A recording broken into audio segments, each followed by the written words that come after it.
I was in the middle of a business trip overseas when I got the email. It was from my parents, short and casual, like they were telling me about the weather. We sold your beach house to cover Olivia's debts. You didn't really need it anyway, right? I stared at the screen, my heart pounding. My fingers gripped my phone so tightly it might have cracked. My parents had done some questionable things before, but this? Selling my home without my consent to bail out my reckless younger sister? I didn't bother replying. Instead, I contacted the police.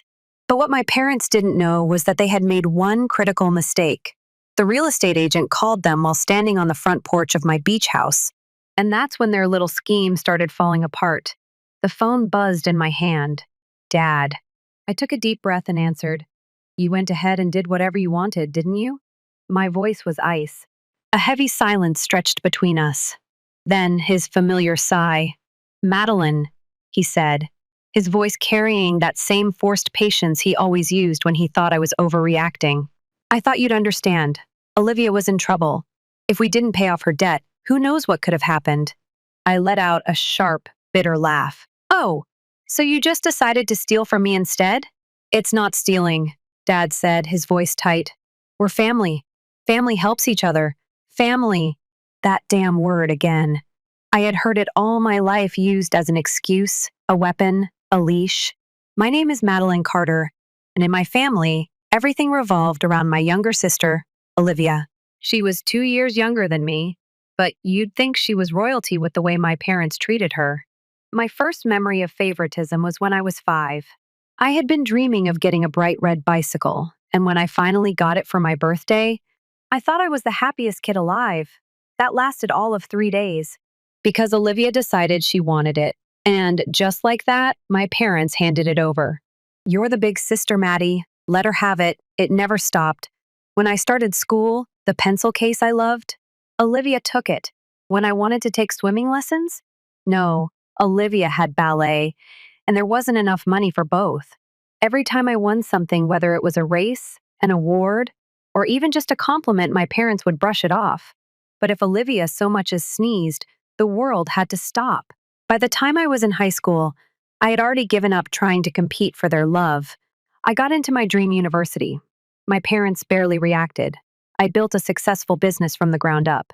My parents didn't care, but Olivia, she dropped out of school, jumped between part-time jobs, and kept making one bad decision after another. And every time she screwed up, my parents rescued her, paid off her debts, covered for her mistakes, made excuses. And now, they had taken it a step further. They had sold my beach house, my dream home behind my back to bail her out. I tightened my grip on the phone. Dad, tell me something, I said, my voice dangerously calm. How did you even sell a house that isn't yours? Another long pause. And then, the hesitation in his voice told me everything. I had the paperwork, he muttered. It wasn't that hard to. I felt my stomach drop. You forged my signature, didn't you? Silence. I sucked in a sharp breath. My own parents had committed fraud against me. Dad, I said slowly, my anger trembling just beneath the surface. You do realize that's a crime, right? Madeline, don't be ridiculous. We're family. No, I snapped. This isn't a family matter. This is fraud, and I'm going to the police. The sharp intake of breath on the other end told me he hadn't expected that. Wait, you wouldn't do that. Think about your mother. Think about Olivia.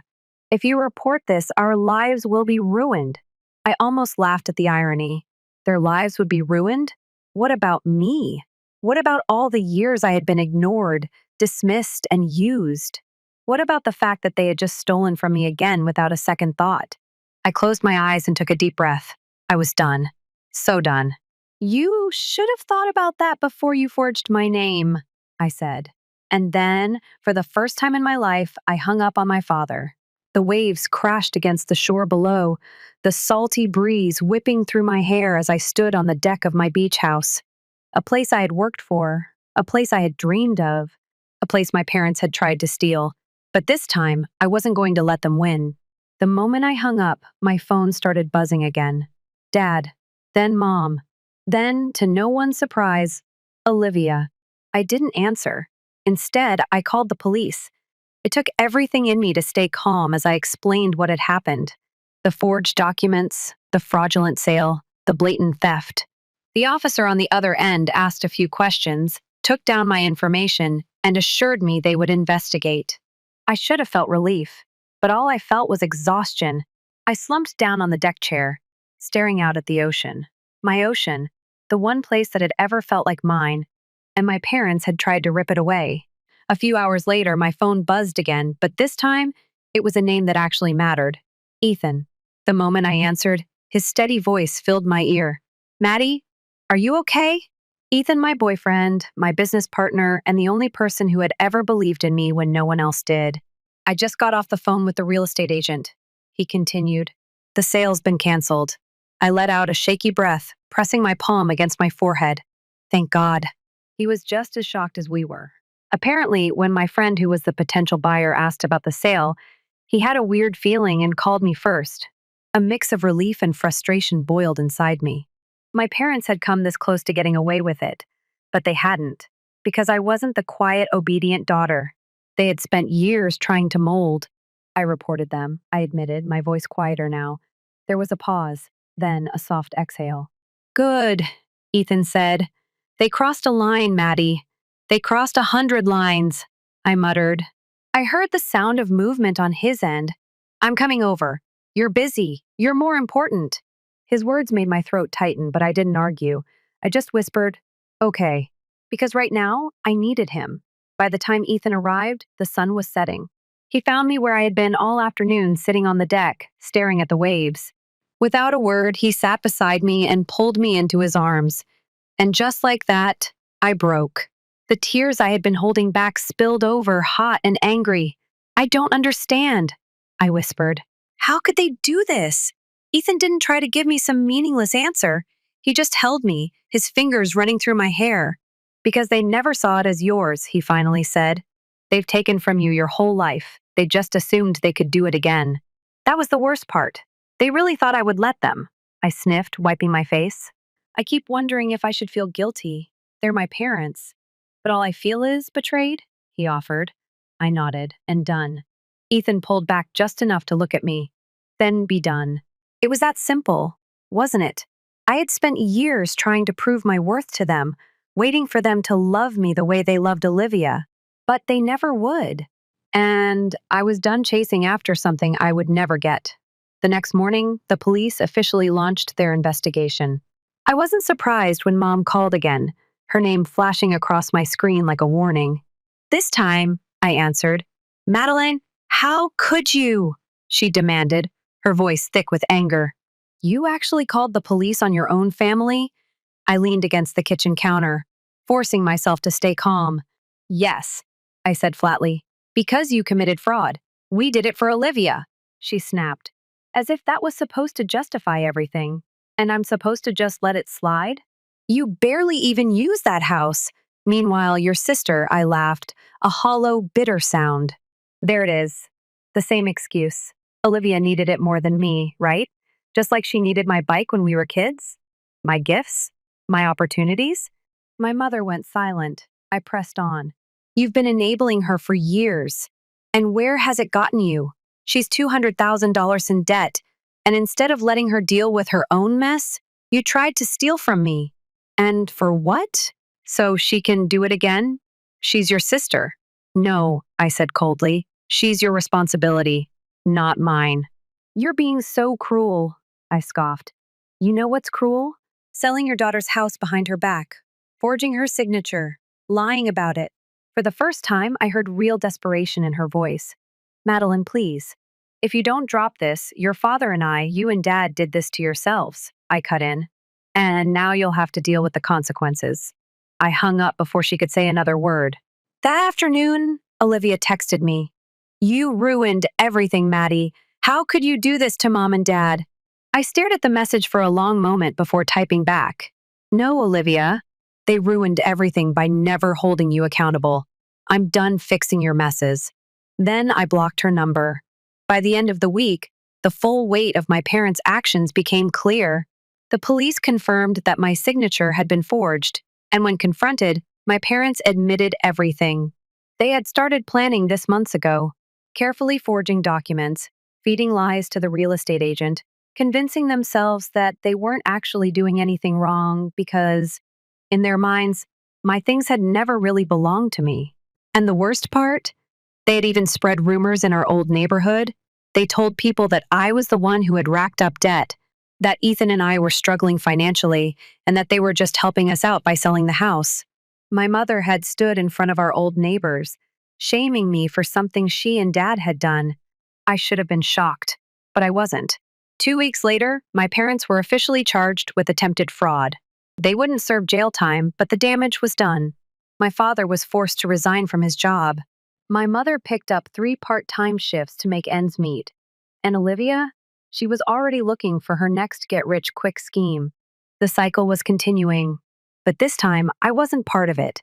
One night, Ethan and I sat on the deck, watching the sun sink into the ocean.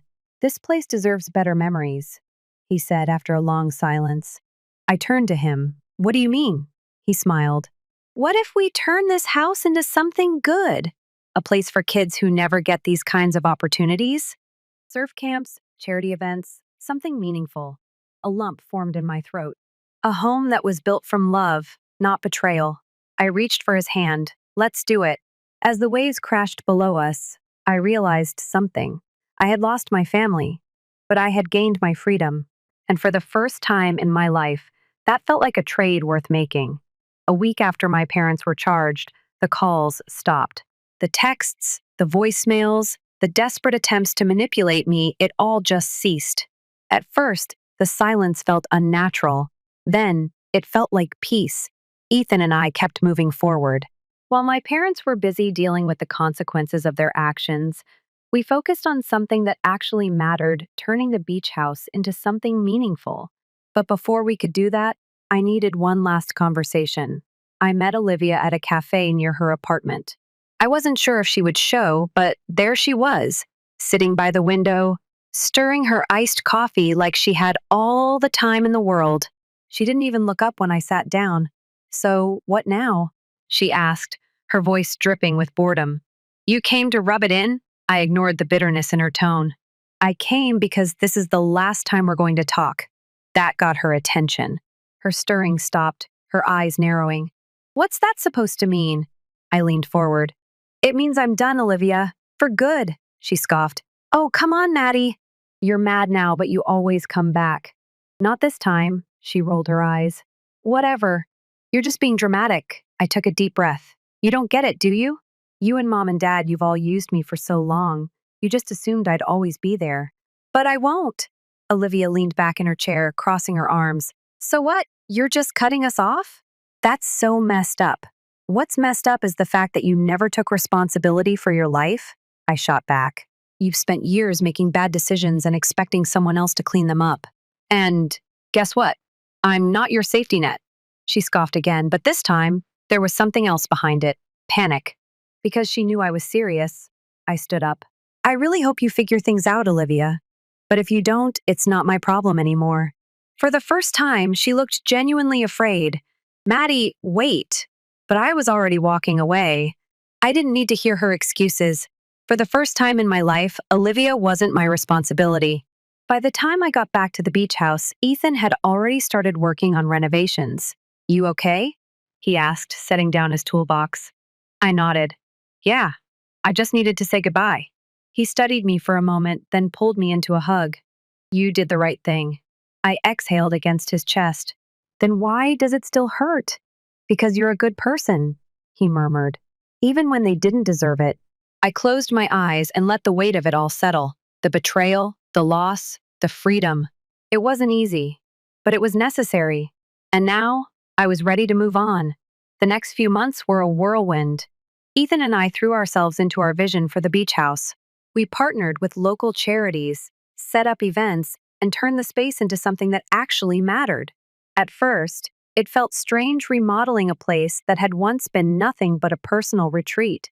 But the more we worked on it, the more it became ours again. One afternoon, as I was painting the deck railings, my phone buzzed. A text from an unknown number. "Mom, we lost the house. Dad lost his job. Olivia is struggling. We need help." I stared at the message, feeling nothing. No guilt, no anger, just nothing. Ethan walked over, glancing at my phone. "Let me guess," he said dryly. I let out a slow breath and deleted the message. Not my problem. And for the first time, I meant it. A year later, Ethan and I hosted our first big event at the beach house. It was a surfing program for kids who had never even seen the ocean before. Watching them run across the sand, their laughter carried by the waves, I felt something settle inside me. This was bigger than me, bigger than the pain my parents had caused. That night, as the sun set, Ethan and I sat on the deck, just like we had so many times before. He reached for my hand. "You happy?" I looked out at the ocean, feeling the weight of everything that had led me here. "I finally am." And for the first time, I wasn't just saying it, I was living it. For the first time in my life, I didn't have to check my phone with a knot in my stomach. No desperate messages, no guilt-tripping voicemails, no more endless cycle of damage control. My parents had finally stopped reaching out, but that didn't mean they had stopped falling apart. A few weeks after our first event at the beach house, I ran into an old neighbor while grabbing coffee. "Madeline, it's been so long," Miss S. Jenkins said, giving me a warm smile. But there was something else in her expression, pity. I already knew what was coming. "Have you spoken to your parents?" she asked hesitantly. I sipped my coffee. "Not in a while." Her lips pressed together. "Things have been hard for them." I didn't respond. I just waited. She sighed, lowering her voice. "They lost their house, you know. Had to sell it to cover Olivia's debts. They live in a tiny apartment now, way out past the city." I let out a slow breath. I should have been shocked, but I wasn't. "They're struggling, Maddie," she continued. "Your mom works 3 jobs. Your dad took a night security shift. And Olivia, well, she's still Olivia. Of course she was.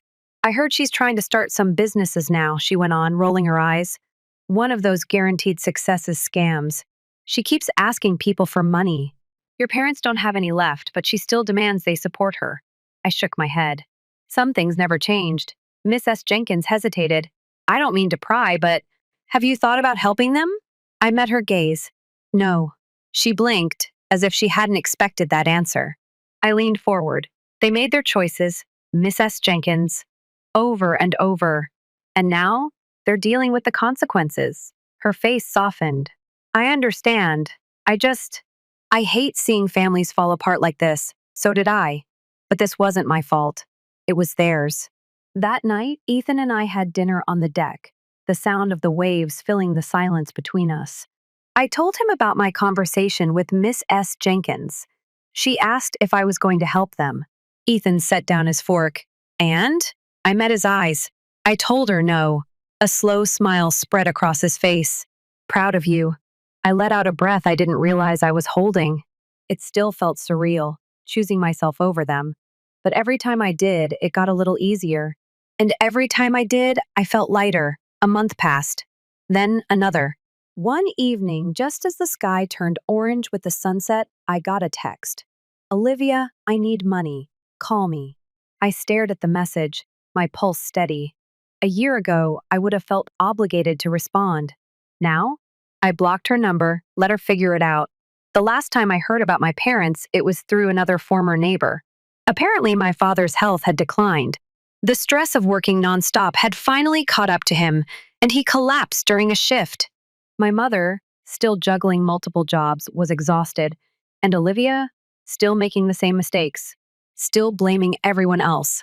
But none of it was my problem. For the first time, I had a life that was mine, and I wasn't going to waste another second looking back.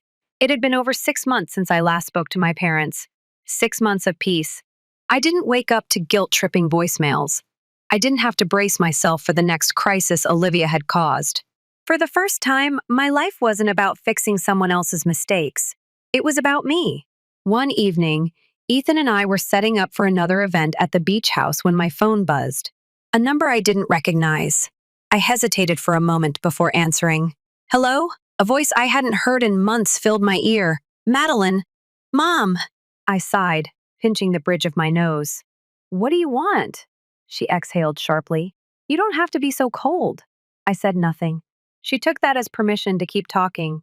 "Your father's in the hospital. I paused. I hadn't expected that. But before I could ask anything, she kept going. He collapsed at work. The doctors say it's exhaustion, stress, malnutrition. I felt Ethan's gaze on me, but I just stared at the floor. He's not doing well, Maddie, she continued. We're struggling. We need help. There it was. The real reason she had called, not because she wanted to make things right, not because she regretted anything, but because she needed something from me. Again, I leaned against the counter, gripping the edge. You want me to fix this for you? She scoffed. Don't be dramatic. We're family. I closed my eyes. That word again. Family. The leash they always used to drag me back. I exhaled slowly. No, a pause. What? I'm not helping you, Mom. Her breath hitched.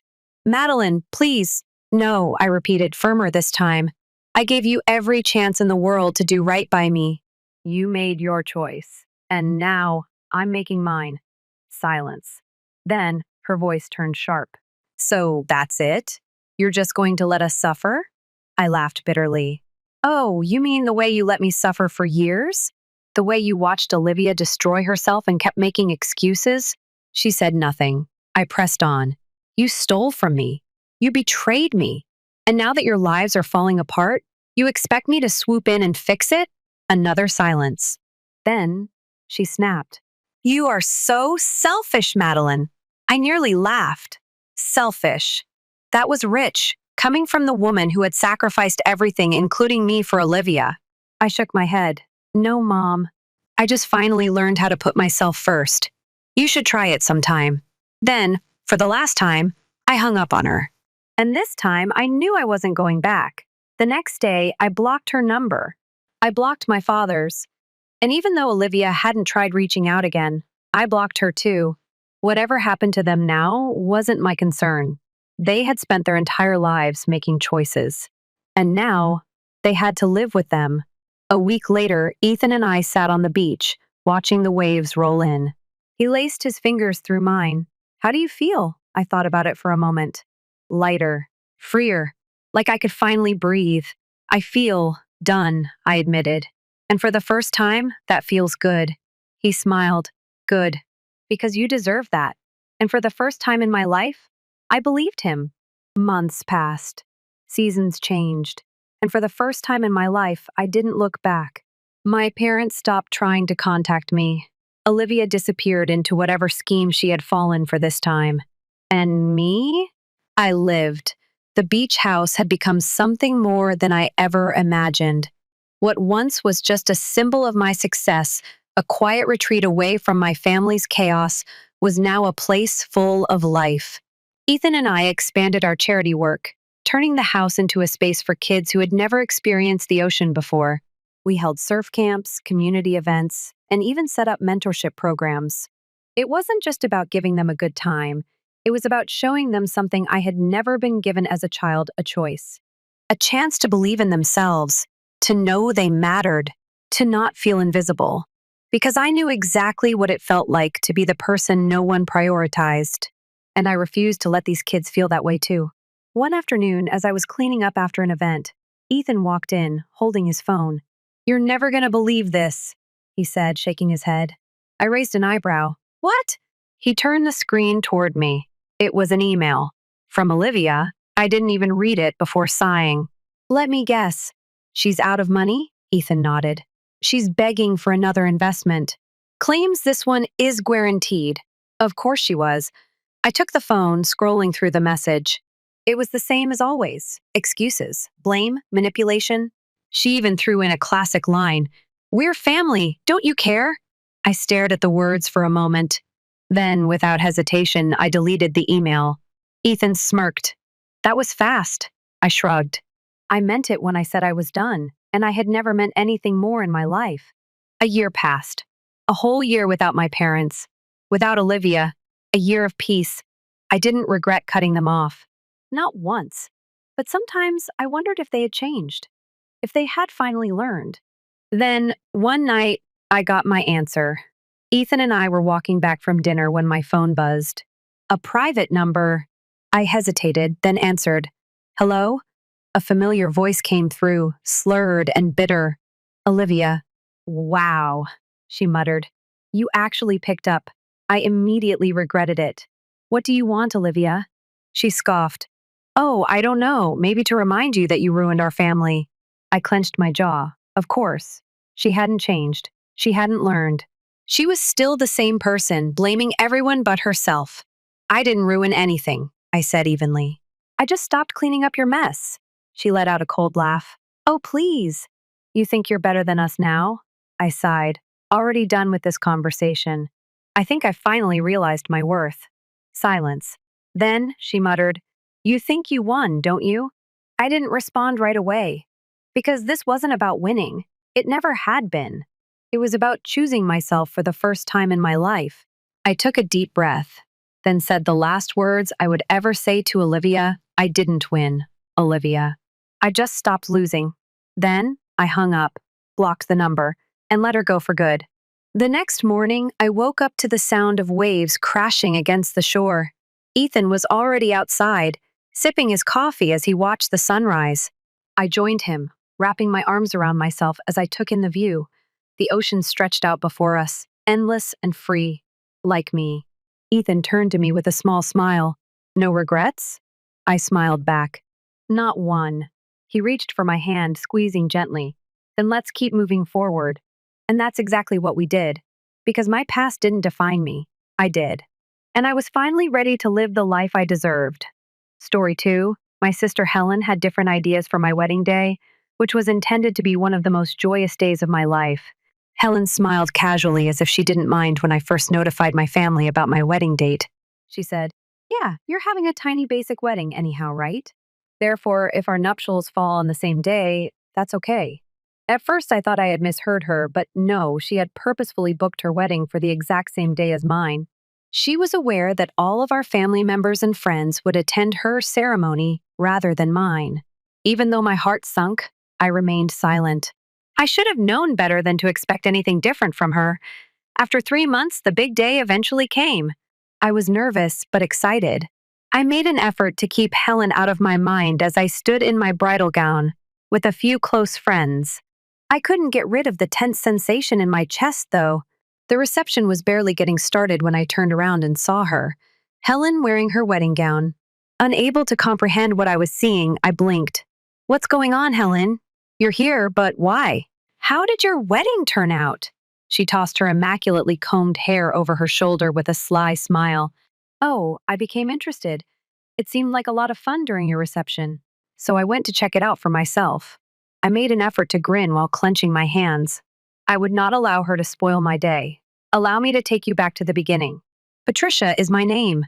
I have been employed at the same employer since I graduated from high school, and I am currently 29 years old. I began as a junior employee, but after years of diligence and hard effort, I gained respect and recognition at work. Life was nice and my job was rewarding. I met Ryan 3 years ago. He treated me in a manner that no one had ever done before we started dating, and he was hilarious and kind. And I grew more infatuated with him every day. Then, one night, he proposed to me and asked me to marry him. My heart was racing. My hands shook, and I briefly believed I was having a dream. Are you certain, though? I spoke without hesitation. Do you truly feel comfortable with someone like me? Ryan gripped my hands in his and gave me a little laugh. Patricia, you must be the culprit. Nobody else. I nodded with tears in my eyes. Never had I felt happier. Getting to know his parents, Ryan took me to meet his folks a few days later. Despite my nervousness, they were kind and accommodating. His mother smiled and said, Patricia, having someone like you as our son's companion brings us great joy. I lowered my head a little because I was shy. I appreciate you saying that, but to be honest, I'm the fortunate one. Being so modest is unnecessary. His dad laughed. Before he said something that made my breath catch, everything was going well. Patricia, I'd also like to meet your family. It's critical that the two families become acquainted. My stomach turned over. Yes, of sure, but why? Quickly, I replied. Squeeze my hand, Ryan. Patricia, we don't need to go quickly if you're uncomfortable. I made an effort to grin. Ryan, I'll be all right. In actuality, though, I wasn't okay. I was not loved by my family. I was nervous about presenting Ryan to my family for a reason. My own family had never treated me that way. in contrast to Ryan's parents, who were kind and understanding. Helen, my older sister, was stunningly gorgeous. She had been admired by everyone since she was a little child, and she rose to fame as a reading model in high school. She was pampered by my parents. She was praised and lavished with attention. And me? Everyone ignored me because I was the quiet, unremarkable daughter. The constant one. Helen's shadow, too. They would never think I was good enough, no matter what I did. I knew deep down that they wouldn't prioritize my wedding because of this. And Helen demonstrated it once again when she decided to tie the knot on the same day. But I wasn't going to let her ruin this moment for me, no matter what she did. A neglected upbringing, maturing. I discovered a sad reality. My sister Helen would always be more significant than me. Everyone, especially our parents, loved her for her beauty and charm. Since I wasn't as adorable as Helen, I was the neglected child who hardly received any attention. My parents didn't see the sense in spending money on me. I could only observe love and tenderness from afar. I was never able to feel them for myself. Helen received a ton of compliments. She was granted everything she wanted and pardoned for all her errors. However, there was nothing for me. I wanted things if I had the courage to ask for them. I received a reprimand for my selfishness. I was informed that arts and music were a waste of money and time when I showed interest in them. Before long, I stopped requesting anything at all. It was all hand-me-downs for me, but Helen had it all. She no longer cared about the toys, her outdated clothing, or her shabby school supplies. My mom prepared dishes with affection. However, only Helen's preferred dishes were ever served. If I didn't like something, I had to eat it anyhow. My birthday was the worst. You would think that I would be given a little more consideration on that one day at least. However, no. On my birthday, my sister always got a bigger, more costly, and more considerate gift than any little gift I ever received. It was a reminder that Helen was more significant even on my particular day, and it seemed like a cruel prank. Why can't you be cute like Helen? My parents would frequently lament. It hurt what they said. I would never be enough, no matter how much I desired their affection. My sister Helen's betrayal wasn't only our parents' favorite. She was aware of it. She therefore treated me any way she felt like it. She used to steal things from me as a kid just because she could. She would smirk and tell me that mom and dad would always support her if I objected. She was also correct. If I ever argued with her, our parents would scold me, not her. Her harshness had increased by the time we got to middle school. I never even had the confidence to approach the boy I secretly liked. However, Helen managed to find out. Rather than making fun of me the way a typical sister would, something worse was done by her. She came up to him personally and pretended to be lovely and charming. They were dating in a matter of days. She would stare at me as though to say, "Look what I took from you," while holding his hand in front of me and whispering things in his ear while laughing. It wasn't the worst part, though. My secrets were known to Helen. Things I had kept deep inside or things I had confided in. And somehow, she turned them against me. I had never spoken to any of the boys, had knowledge about me. Humiliating situations. Initially, I was unable to determine how, but after that, I noticed Helen smiling with her pals while she related tales of me revealing my secrets as if they were nothing. Although I wanted to protect myself and fight back, I realized that it would be pointless to even speak out against Helen. I would be hit by our parents like a hurricane. Since my family didn't love me, I had to learn to put up with a lonely battle for acceptance. I frantically looked for approval elsewhere. I focused on my schoolwork in the hopes that my parents would take notice of me if I excelled. I put forth more effort than everyone else, studying diligently, staying up late, and getting excellent grades on all tests. After months of work, I finally accomplished something amazing. In my entire grade, I came in top. For the first time in my life, I thought my parents may finally say, "We're proud of you," as my heart grew with pride. Excitedly, I went home to give them the news, but their reply destroyed me. My mother warned bluntly, "Don't stand out in strange ways. If others believed you were superior than Helen, it would be embarrassing for her." I went cold. I had anticipated apathy, perhaps even half-hearted. That's good. However, I couldn't have imagined anything worse than this. I came to the realization that what I did was irrelevant at that point. They would never be satisfied with me. I couldn't bring myself to completely quit up, though. Even if my family didn't care about my accomplishments, I still liked learning. However, I was afraid of more resentment. I thus started purposefully making little errors on my exams. Even yet, I maintained a respectable ranking, never too high, just enough to hold on to about 10th place. The stolen dream. I eventually succeeded in persuading my parents to allow me to enroll at the top high school in the community. I made a straightforward argument. In actuality, it was less expensive than some of the other public schools. They consented simply because they believed they were saving money. However, I didn't even have the opportunity to protest when it came time to attend college. "You've cost us enough money. It's time for you to get a job and repay us," my parents remarked. My heart broke. I was supposed to give up my aspirations, in contrast to Helen, who had it all handed to her. Many of the pupils at my high school were getting ready to attend esteemed institutions. College wasn't even a possibility for me, though. My teacher questioned me about why I wasn't applying anywhere. After some hesitation, I told him the truth. His face grew serious. He sighed, and his voice became sorrowful. "It's a family issue, but I wish I could be of assistance. Anything I can do is useless." My future slipped out of my grasp in an instant. I was informed that all of my hard work had been in vain, breaking up contact with my family. "I sincerely apologize." With a gloomy expression, my instructor said.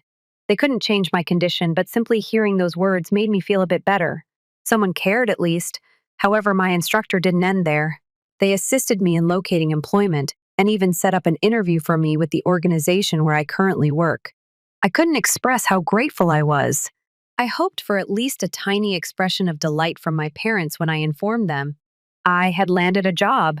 Rather, they hardly responded. They responded, "Just make sure you bring in money." That was all.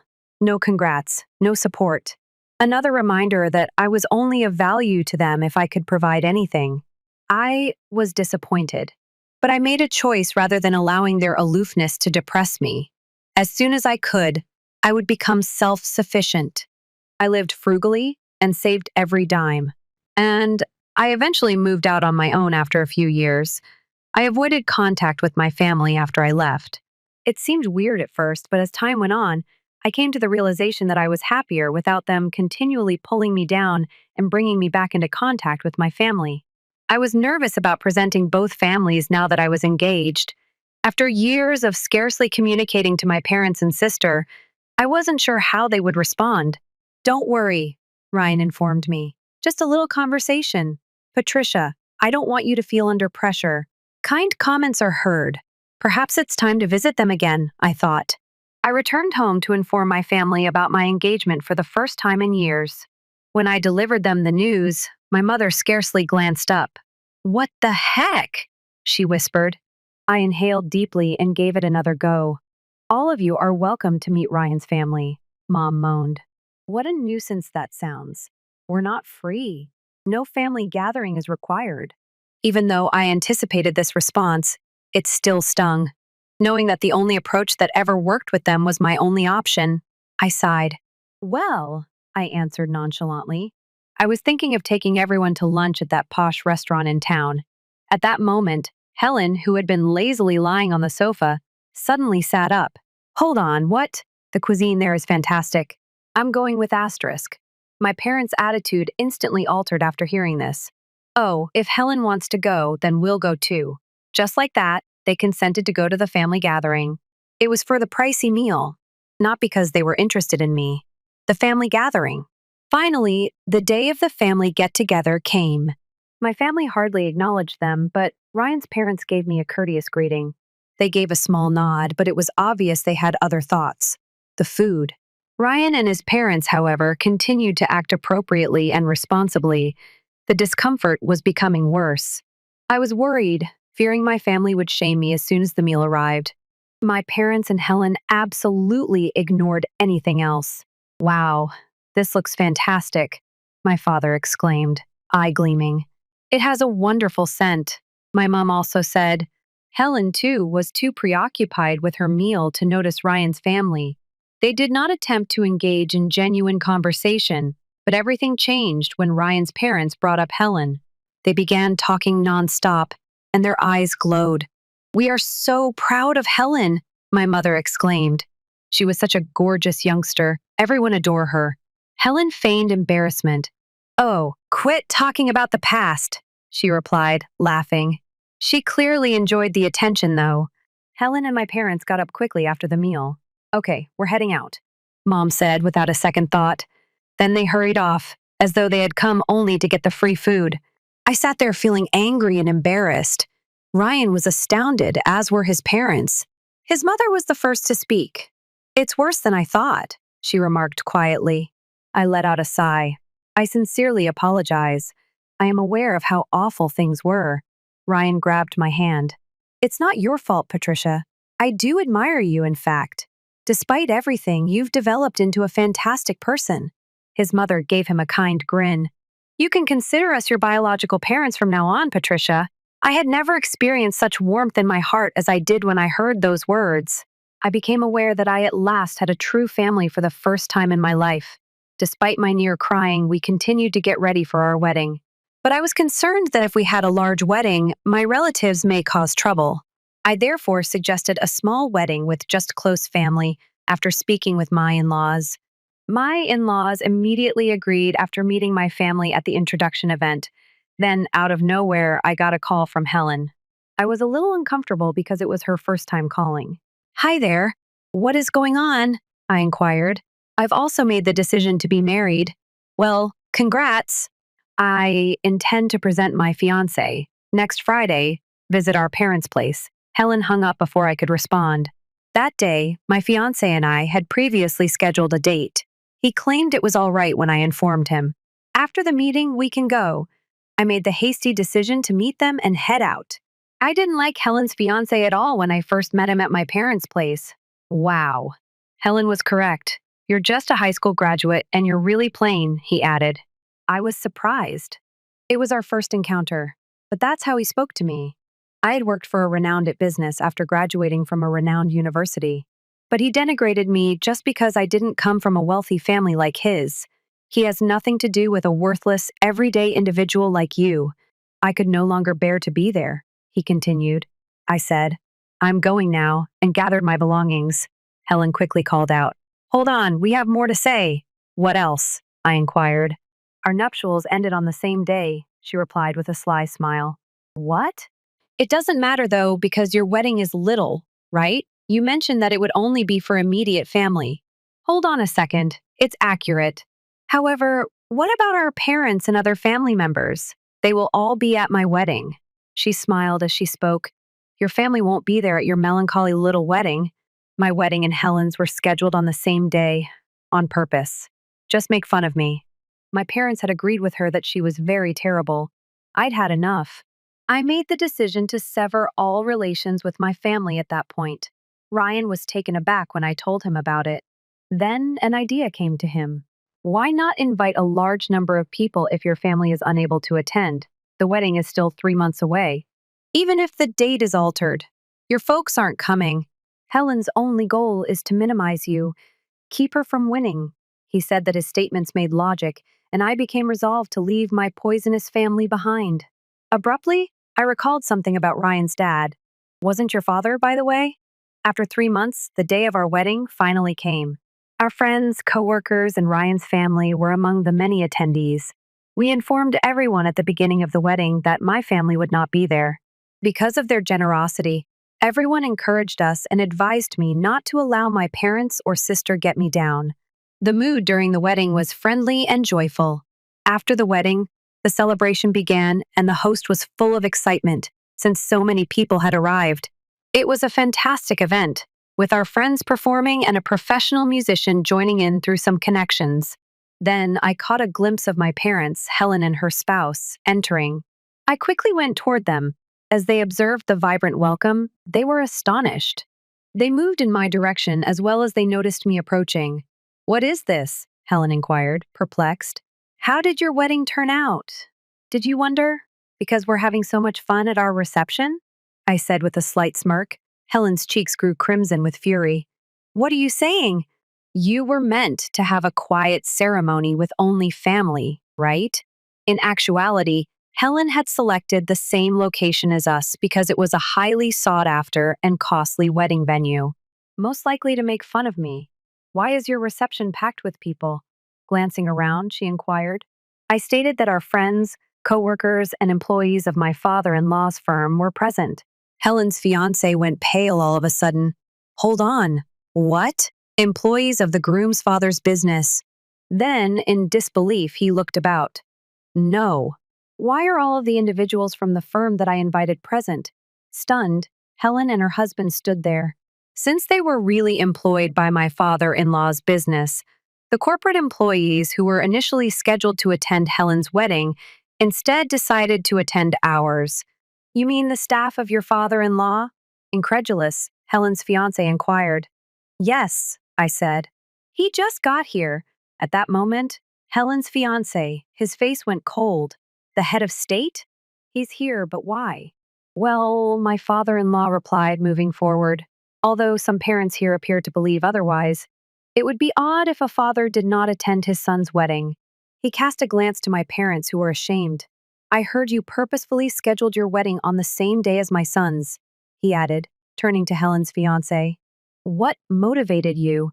Helen's fiance sought to place the blame elsewhere right away. I was unaware that your son was getting married. Besides, I didn't think about it. My wife owned it. She claimed that she wished to make her own sister look bad. Helen's eyes went wide with surprise. What? Why are you blaming everything on me? You also claimed that making fun of someone with a poor high school background was enjoyable. You fool! Put an end to your conversation, not in the president's presence. Her husband lost his temper. You are to blame for pointing the finger at me first, Helen yelled back right in front of us. Helen and her fiancé began to quarrel like kids. At last, my father-in-law lost his patience. Enough, enough. This is a significant reception for Patricia and my kid. In a state of fear, Helen's fiancé fled the scene. Helen. She rushed after him while still wearing her bridal gown. They vanished from our wedding in one instant. We have always thought highly of you because we're already here. We could remain to attend the reception. Since the groom's co-workers had all canceled to attend our wedding reception, Helen's had a lot of vacant chairs. Helen was obviously angry, and she became the target of jokes from both her friends and the groom's friends. My parents, who had always been so proud, were ashamed and upset. Instead, they seemed to want to make fun of our wedding because they were frustrated. Patricia was always more trustworthy. They remarked, I got chills when I heard my parents praising me out of the blue. There's no point in saying anything now, I said. I've already made up my mind to break things off. Leave now, please. What? You have no right to talk like way to your own parents, since you're obstructing the path. Go now. My parents were hauled out by the venue staff at Ryan's request. The troublemakers have left. We kept having a great reception. Once more, the evening was full of joy and laughter. Later, Helen ended her engagement to her fiancé. Their love ended when they were humiliated during their wedding. Additionally, the groom's chances of getting promoted were gone since he had offended my father-in-law, who was also his boss. Now they're caught up in a messy argument over who should pay the engagement cancellation fees. As for my parents, after being embarrassed themselves, they focused their hatred against Helen. She had always been pampered by them, but suddenly they denied her. They reportedly spent almost $80,000 in Helen's wedding, so I heard they were upset that it was called off. To be honest, both Helen and my parents are in despair, but I no longer care about their issues since I have severed my relationship with them. As a newlywed, I'm now living a wonderful life. Following his return from an amazing honeymoon, my husband changed jobs to work for my father-in-law's business. I've turned into a housewife to help him run our household every day while he works hard to take over the company. We intend to keep helping one another and leading contented lives together. Story 3, hello. My name is Hazel. I want to share with you my complex connection with Eleanor, my mother-in-law. For me, Eleanor has always presented difficulties. She has traditional views and, to be honest, has never shown any interest in me.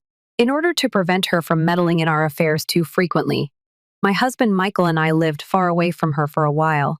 But when Michael acquired a new job closer to his family, Eleanor became a more frequent presence, which wasn't easy for me. Luckily, Michael's dad, Thomas, has always been friendly to me, and that made things a bit easier. However, Eleanor's conduct has been hard to tolerate, especially because my own childhood was full with tough individuals, including my own parents. Despite my issues with Eleanor, I wanted my daughter Mabel, who was 9 at the time, to have a good relationship with her grandparents. Mabel liked spending time with them, and they were her only grandparents, as I had no touch with my own family. Cutting Eleanor out of our lives wasn't really an option, because Michael is very family oriented. Even though I tried to be civil for Mabel's sake, Eleanor often caused problems. One major issue was how Eleanor would criticize Mabel's diet. She insisted Mabel needed more nuts for protein because she thought I wasn't giving her enough. However, there was a serious issue with this. Mabel is allergic to nuts. She gets sick even from the smell of nuts. I stated this to Eleanor numerous times, and even the doctor agreed that Mabel's meals were balanced and healthy for her. Eleanor, however, simply refused to accept it. She said that Mabel needed to be exposed to nuts in order to overcome her allergy, and she even went so far as to brand me a poor mother. Things grew uncomfortable because Eleanor didn't just ignore Mabel's allergy. She attempted to get Mabel to eat nuts. Thankfully, Mabel knew better and always said no. However, I continued to worry about Eleanor's potential actions, so I discussed it with Michael. I'm terribly apprehensive about leaving Mabel alone with Eleanor. I told him that I was worried she would try to feed Mabel nuts in the hopes that it might alleviate her allergies in some way. Michael made an effort to soothe me. Do not be concerned, Hazel. Despite her traditional beliefs, my mother is aware of her limitations. Additionally, Dad is always available to help out when necessary. We can't simply prevent Mabel from spending time with her grandparents since she adores them. I knew Mabel loved to spend time with her grandparents, and I saw Michael's point. However, I was very alarmed by Eleanor's disregard for Mabel's allergy. Michael, we really need to discuss this. I want to stop worrying whenever Mabel is with them. I insisted. Michael continued to comfort me. It's okay, Hazel. My mother will listen to me when I speak to her. Mabel adores her grandparents, and it wouldn't be right to take it away from her over anything like this. I wanted to trust Michael, and I didn't want to take Mabel away from her grandparents, especially because she had never expressed any reservations about seeing them. But I was unaware of Eleanor's capacity for stubbornness. At Mabel's 10th birthday celebration, things finally got out of hand. Eleanor and Thomas were thrilled to accept our invitation. When they got there, Eleanor said, "Happy birthday, Mabel!" and gave her a large present wrapped in colorful paper. "I have something really special for you." After expressing gratitude, Mabel turned to face her grandfather and said, "What's inside, grandfather?" "I don't know," Thomas just responded with a smile. "Even I have no idea what it is, yet your grandmother picked it out. Together, let's find out." "Mabel, hurry up, crack it open. You'll adore it, I'm sure," Eleanor remarked, appearing more thrilled than normal at the time. I had a hunch that Eleanor's unique gift could be more than it first appeared to be. "Grandma, I'm very excited to see what you gave me." "I'm so excited," Mabel grinned broadly and remarked. "After the cake is sliced, we will unwrap all of the presents." I proposed, Mabel. "Let's hold off till all of your pals show up. You can begin unwrapping gifts when we finish the dessert." But Eleanor had other ideas. "No.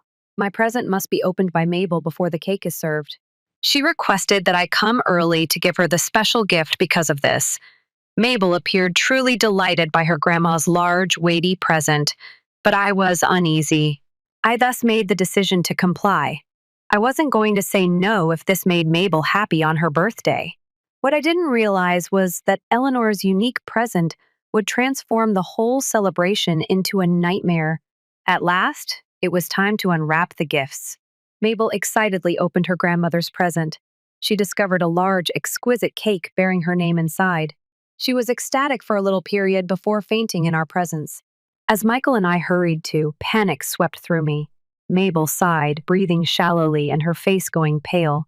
As soon as we noticed that her neck was beginning to swell, Michael quickly got the epinephrine shot while someone else called 911. My pulse was racing, and the only person I could think of was Mabel since I knew precisely who was responsible. I shook with rage and turned to Eleanor. What the hell did you put in Mabel's cake, Eleanor?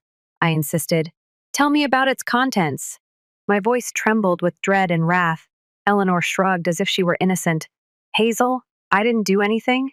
It is really an ordinary cake. I don't know what's going on. Perhaps you did something. You consistently disregard my dietary recommendations for her. Now take a peek at her. She made accusations against me as though I were somehow to blame. I disregarded her justifications and focused on Mabel, giving her the emergency dose I usually had on hand for situations like this. Mabel's swelling decreased somewhat after a few minutes, but she remained unconscious. I realized she had to be sent to the hospital immediately. Tears entered my eyes as I observed my daughter laying there, and even Michael appeared near to breaking down Eleanor, recognizing the seriousness of the situation. Started crying too, attempting to interpret what transpired. My greatest dread was validated when I sliced up the cake and saw what was within. The cake had nuts. My heart fell. How could you, Eleanor? Mabel has a nut allergy, as I have repeatedly said. Are you aware of the threat this poses? I insisted. Eleanor appeared defensive, barely able to control my rage. I was simply trying to assist Mabel, not injure her. Hazel, I believe you're too rigid about her nutrition.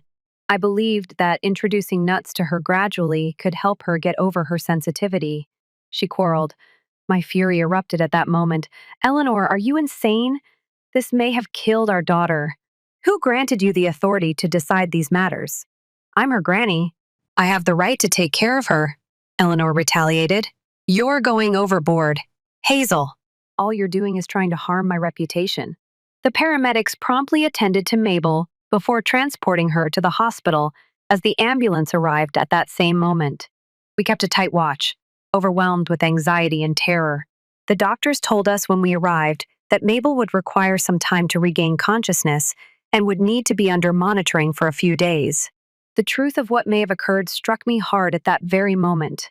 In Michael's arms, I sobbed, experiencing a mixture of terror, rage, and relief that Mabel would be all right. Although we had survived the worst, I was certain that things with Eleanor would never return to normal. After I informed Thomas that Mabel was safe, I contacted him. Unable to control my rage, I went to Michael. Eleanor did something today that I will never be able to forgive. She endangered our daughter's life, I said. That she would go this far is unthinkable. Without taking into account how dangerous it was for Mabel, she was only interested in herself and was attempting to paint me as a bad mother. Michael was visibly shaken as he glanced down. It's unbelievable that she would do such a thing. I feel as though I no longer recognize my own mother. I believe she was concerned about Mabel's well-being, but now I see that her sole concern was looking good. I'm so sorry. Hazel, I didn't realize sooner. I ought to have done more to keep Mabel safe. For the first time, he realized the truth about his mother. Michael appeared to be inconsolable. He started to realize how serious the situation was and how much damage Eleanor's actions may do. Eleanor's actions obviously shocked even Thomas, who had always been a kind grandfather. She had gone too far this time, and we all knew it was serious. We had to stop Eleanor from harming Mabel. Her behavior posed a serious risk to our daughter's security, and we were determined to shield Mabel from such influence. We knew we couldn't allow Eleanor to stay in our life because it wasn't safe for Mabel. While Mabel remained in the medical facility, Michael and I had to make a tough choice. We had to deal with what had transpired and ensure that Eleanor would never again put Mabel in risk. When we got back home, we found Thomas trying to reason with Eleanor, but she seemed indifferent, busying herself on her phone. Nearby, the unfinished birthday cake served as a somber reminder of what had transpired when they discovered us. Eleanor and Thomas rushed over. I recently received an update.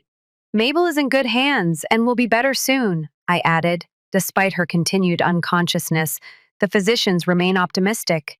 Eleanor rejected our concern, utterly unaware of the seriousness of the issue. I'm glad Mabel will be all right. This isn't a huge deal, though. She will be all right. Additionally, her nut allergy will eventually go away. That was the last straw. When Michael's patience ran out, he went up to her mother. Are you even aware of your actions? You placed Mabel in the hospital and now act like it's no big thing. Mabel almost lost her life as a result of your disdain and intransigence. Thomas expressed his dismay, just as agitated. As they observed Eleanor's lack of regret, the guests who had lingered behind to cheer us on were surprised and displeased. I firmly answered Eleanor, I had had enough too. We've given you several opportunities to adjust, but even after putting my kid in the hospital, you're exhibiting no remorse. It's this. You're not welcome around Mabel or in our life anymore.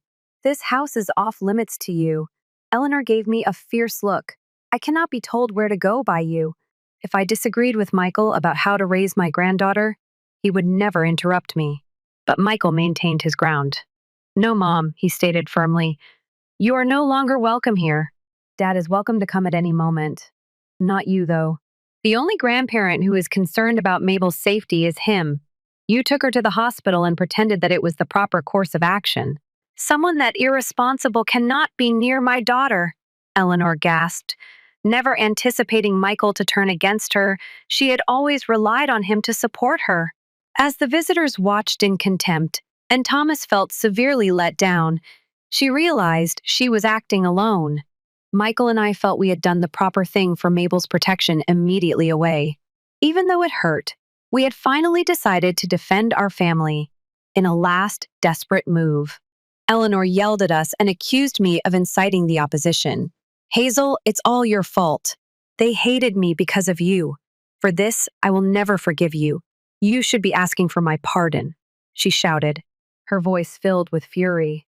In order to get the judge to allow me to visit Mabel, I'll take you to court for grandparents' rights. You simply wait. I spoke steadily. I said, Eleanor, you're not likely to get grandparents' rights from jail. The fact that you, who put her own granddaughter in risk, would want visitation privileges will undoubtedly catch the judge's attention. Eleanor's expression dimmed. Prison? What are you discussing? Hazel? I didn't make a mistake. I took no action. Anger rising in my voice, I shot back. Introducing an allergy to a youngster. She has a serious allergy that puts a kid at danger. It's a grave offense. Michael and I knew, but perhaps you didn't. The cops have already been contacted, and now they're here. Eleanor stared at the door in shock as two policemen walked in. She started to fear and begged frantically. Please don't. This can't be happening. I can get arrested. However, the cops told her she was under arrest, so her statements were ignored. She held on to Thomas, pleading with him to take action. Thomas, you must not allow them to harm me in this way. I am your spouse. Thomas gave her a sorrowful glance. I've been telling you to be gentler and change for years, Eleanor. However, you never paid attention. You endangered our granddaughter today. I won't shield you from the repercussions. Eleanor looked to her son Michael for help, but he refused to back down. I can't let you near my family anymore, Mom, he said. This is over. To make sure you don't harm Mabel again, I'll speak with a lawyer tomorrow and begin the procedure. When Eleanor realized she was really alone, she screamed and begged the cops to take her away. The room seemed calm again, but we were aware that the healing process would take a long time. That night, when the visitors had departed, thankful that Mabel was safe, we returned to the hospital. The next morning, Mabel woke up feeling much better, but noticeably disturbed. She sobbed while holding on to me. The thought of seeing Eleanor again made me terrified. Mom, please keep her away from me. She forced me to consume foods that made me ill, to assist Mabel in managing her feelings. In addition to finding her a therapist, Michael and I started going to family therapy to improve our relationship. It was really helpful to have Thomas's assistance during the entire process. As a family, we then started to reestablish our sense of security and trust. Eleanor's life fell apart in an instant. As word got out about what she had done, her family members severed their relationship with her because they were disgusted.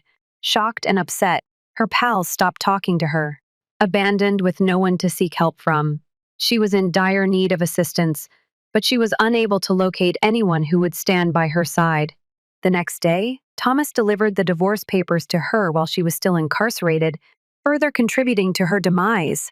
Eleanor was forced to deal with the fallout from her decisions alone, feeling angry and powerless. For us, it was the start of a new chapter that was centered on reconciliation and healing, and Mabel's tenacity was evident. and our family became stronger because of Thomas's steadfast support. In the months that followed, Thomas was able to obtain a speedy divorce, free from the upheaval and terror Eleanor had previously introduced into our lives. We proceeded with our legal case against Eleanor, using the police report and state statutes as strong proof. And although she was supposed to pay Mabel's medical fees, the judge decided against her, and her financial difficulties finally resulted in a lengthy jail sentence. We were also given restraining orders to prevent her from ever being around our family. Our sense of security has been restored now that we know Eleanor cannot meddle in our affairs. However, we continue to be watchful. She will encounter two extremely protective parents if she ever tries to go beyond the limits we've established. Michael and I are ready to do all in our power to protect Mabel and make sure she is raised in a secure, kind, and encouraging environment. Story 4.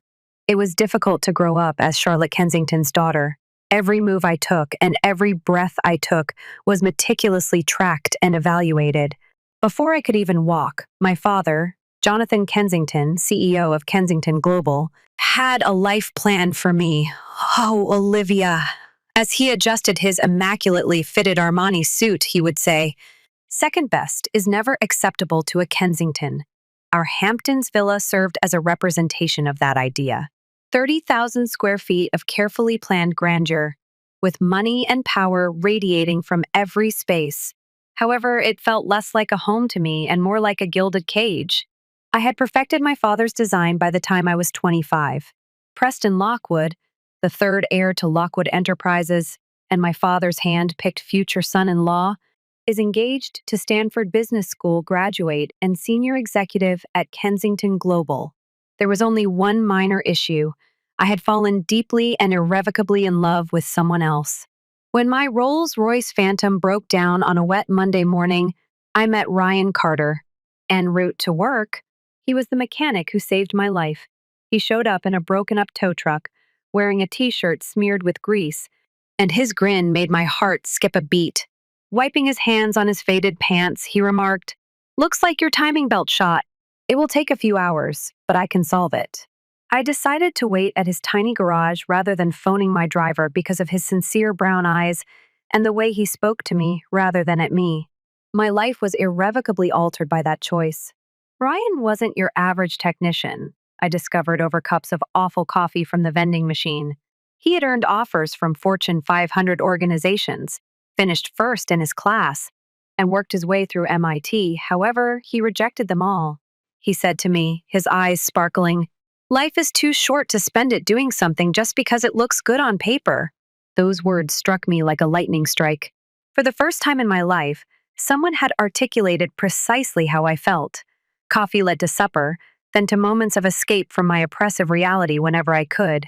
Ryan never made an effort to impress me with Michelin-starred meals or lavish presents, nor did he inquire about the affluence of my family. Rather, he taught me the value of simplicity. Drives along the seaside at midnight, undiscovered parks and picnics, warmth and laughter-filled nights. I led a double life for 6 months, being myself at night and a social princess by day. However, I was aware that it couldn't go on forever. Our state's charity event was the tipping moment. My mother was showing me around like a trophy, while Preston was rambling on about this multi-billion-dollar deal. After the wedding, Olivia told a group of socialites at Kensington's Imagine the Possibilities that she would be taking over the East Coast division. Excusing myself, I felt like I was suffocating. My shaky fingers were already dialing Ryan's phone as I ran to the garden. "I am no longer able to do this." With tears running down my cheeks, I muttered into the phone, "Preston, I can't get married. They want me to be something I'm not." Ryan was quiet for a while. Then he spoke the words that made all the difference. "Then don't be. Olivia, just be who you are." I fell in love with that individual. The following morning, I entered my father's study. My heart is racing, but I'm resolute. "I have something to tell you, Daddy." My voice trembled a little as I spoke. "Preston, I can't get married. Someone else has captured my heart." The subsequent explosion was a nuclear explosion. When I told my father about Ryan and his desire for a different life than the one he had planned, his face flushed crimson with anger. "A mechanic." He slammed his fist down on his mahogany desk with a shout. Kensington bloodline worth $500 million. Additionally, my daughter decides on a grease monkey. He works as an engineer. I shot back, Daddy, and he's smart. If you've only recently met him. Not at all. The sound of my father's voice may have broken glass. Preston and you will be married as scheduled. Or you can disregard everything, even your job and your trust fund. Does that make sense? I straightened up, using a strength I was unaware I possessed. Very clear. Dad, farewell. The hardest thing I had ever done was leave that study. My father's threats, my mother's frantic sobs, and the muttering of the domestic help. As I packed a little suitcase and headed off, they all followed. I had only ever known one home. When I explained the situation to Ryan, he was waiting outside his small apartment with a worried expression on his face. He gave a headshake. That's your entire life, Olivia. You're forfeiting your inheritance and your family. You can't do that for me. I kissed him to hush him. Ryan, I'm not sacrificing my life. I'm beginning it at last. The months that followed served as a crash education in reality. I took a job as an entry-level business consultant at a small company, learned how to live on a tight budget, and moved into Ryan's little one-bedroom apartment. I felt free for the first time, even if it wasn't easy. My parents used everything from emotional blackmail to direct threats to get me to wake up. In addition to canceling my credit cards and freezing my accounts, they also attempted to get me fired from my new work. But Ryan and I got stronger with each challenge. After deciding to tie the knot, we organized a modest ceremony at a nearby park. No high-end gown, no social media paparazzi, only a few close pals and ourselves. My mother texted me on the morning of the wedding. I'll be there with your father. One final opportunity to correct this error. As I showed Ryan the message, my heart was pounding. You make the decision. Love. Squeezing my hand, he said, anything you desire, I wanted them there in spite of everything. So my eyes caught them right away as I strolled down the improvised aisle wearing my plain white department shop outfit. My mother wiped at her tears with a monogrammed handkerchief, while my father stood rigidly in the back, as if he had swallowed something nasty. Neither made an effort to attend the event. During the reception, an informal cookout in the park. It was their last play. Oh, Olivia. Desperation was evident in my mother's voice. There is yet time. You may yet be taken back by Preston. Consider what you are discarding. As usual, my father got right to the point. Young lady, this is your final opportunity. You won't get a dime of your inheritance if you stay with this individual. Do you want it that way? To be impoverished. I looked at Ryan, who looks very comfortable in his rental suit as he chats and laughs with our friends. I then turned to face my parents, who were ensnared in their world of affluence and expectations. I made it plain that I wanted to be happy. Ryan brings me joy. Perhaps we don't need you or your money in our life if you can't comprehend that. Once more, my father's face took on that perilous purple hue. Before he stormed off, he spat, "You are not my daughter." After a brief pause, my mother rushed after him as they vanished into the darkness. Ryan stepped up beside me and put his arm around my waist. Are you all right? I watched my history go away as I leaned against him. Never better. 6 months have passed since then. Together, we adapted to our new existence, working diligently, putting more effort into loving. While attending night school for his master's degree, Ryan kept working at his garage. I gave my everything to my consulting business, gradually expanding my clientele. We were content, really delighted, even if it required cutting coupons and keeping an eye on our expenditures. However, Ryan had withheld something from me that would completely upend my life once more. On what appeared to be a typical Friday night, everything changed. I arrived home early from work. We are eager to surprise Ryan with takeaway from our preferred Thai restaurant. However, our flat was deserted. On the counter was a hurriedly scrawled letter. At the garage, working late. I adore you. Ryan was used to working late, but something seemed different that evening. Something was odd. Ryan has been working strange hours and taking enigmatic phone calls lately. As my thoughts drifted to gloomy regions, a knot formed in my gut. Did history repeat itself? Was I going to lose it all again? I couldn't stay still, so I went to the garage to get him food. However, it was dark when I arrived. Ryan's beaten vehicle wasn't where it usually was. As I dialed his phone, my hands shook, directly to voicemail. My phone rang with a text from an unknown number just as worry was beginning to set in. Carter, Mrs. Kindly visit 1875 Highland Avenue right now. It has to do with your hubby. My heart stopped beating. The industrial district was where Highland Avenue was located. Fingers trembling, miles from Ryan's garage. I entered the address into my GPS and proceeded to drive across the city as it grew darker. My imagination is always generating worst-case scenarios. My GPS directed me to a huge contemporary structure with sleek glass walls. When I got closer, the security gates opened on their own, and a uniformed guard at the door nodded politely. Go to the top floor in the executive elevator, Miss S. Carter, he added. Executive elevator, top floor. What was happening? A gorgeous office unit with floor-to-ceiling windows overlooking the metropolitan skyline was revealed as the elevator door swung open. And there was Ryan, not the Ryan I knew, standing at a glass desk with his back to me. The oil-stained t-shirt and old pants were gone. Rather, he wore a well-fitted suit that was likely more expensive than our rent each month. He turned, and there was a hint of apprehension in his warm, familiar smile. Liv. He spoke quietly, referring to me by his unique moniker. It's probably time for me to tell you everything. Before he could say anything more, my mother, father, and Preston Lockwood seemed as if they were in a scenario from my worst nightmare as the office door flew open. 3. What does this signify? My father's face was already that typical purple color as he thundered. Olivia was on her way up here, according to security. Why are you at the office of the CEO? You. His gaze fell onto Ryan. Your mechanics. After adjusting his tie, Ryan circled the desk. His face was composed. Actually, he responded easily, Mr. Kensington. The so is me. Quiet. For support, my mother grasped the back of a chair. Preston had an ugly, gaping mouth. For the first time in his life, Lee and my father were unable to speak. However, my mom stumbled.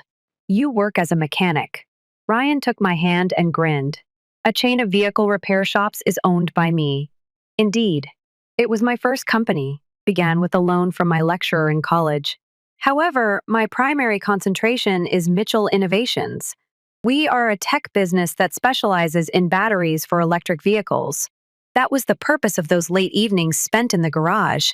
We were working on our latest prototype. My mind was racing. How come you didn't tell me? Ryan's eyes grew softer. Because when we met, I had to get to know Olivia. Forbes had recently named me a 30 under 30. My money and position were the only things that fascinated every woman I dated. But you, when I was simply a mechanic, you fell in love. For me, you sacrificed everything. I needed to confirm that my father was whispering anything. At last, his business sense was catching up. Mitchell. Innovations, he said, his eyes glimmering. Every big automaker is vying for partnerships with the firm that just transformed electric vehicle battery technology. Is that you? Ryan gave a nod. Last week, our market value reached $122 billion. We're not quite at Kensington Global, but we're making progress. I suppressed a chuckle at my dad's look. Ryan and my miserable husband had been developing an empire right under their noses for all those months that I had been sneering at them. And now, Ryan went on, his tone becoming more acerbic. I want to talk about how you handled your daughter, who just married me and rose to become one of Mitchell Innovations' biggest stockholders. My dad's face became white. For years, Kensington Global has been attempting to enter the electric car industry. Having a relationship with Mitchell Innovations would have changed everything. Look here now. In an attempt to recover control, my father blushed. By damning Olivia's, we were only acting in her best interests. Ryan was still attempting to get her fired, so his voice was still wrapped in silk. I eventually found my voice by forcing her to weep herself to sleep for weeks. That's what you always taught me, Daddy. Second best is never acceptable at Kensington's. No, I didn't. I married the most accomplished, caring, and intelligent man I've ever met. And I didn't know about any of this when I did it. Olivia, my dear. My mom came forward, arms extended. We were mistaken. Now we can see that. Come home, please. I glanced about the amazing workplace before turning to face my amazing husband, Ryan, who had allowed me to go my own way, help myself. get more powerful. Mom, I'm home. However, you must accept us on our terms if you wish to be a part of our life. No more deceit. No more authority. My father appeared to be choking on something quite unpleasant. What about Kensington Global? He was able to say. Ryan grinned. We've actually had other proposals for exclusive collaborations from your rivals, sir, but I figured that since we have a familial connection, we would want to look at something else. If you want to talk about it on an equal footing, the hour that followed was unreal. While my mother fretted over my awful flat and urged that we move into a respectable home, my father and Ryan discussed business. Preston had most likely been licking his wounds as he slunk away.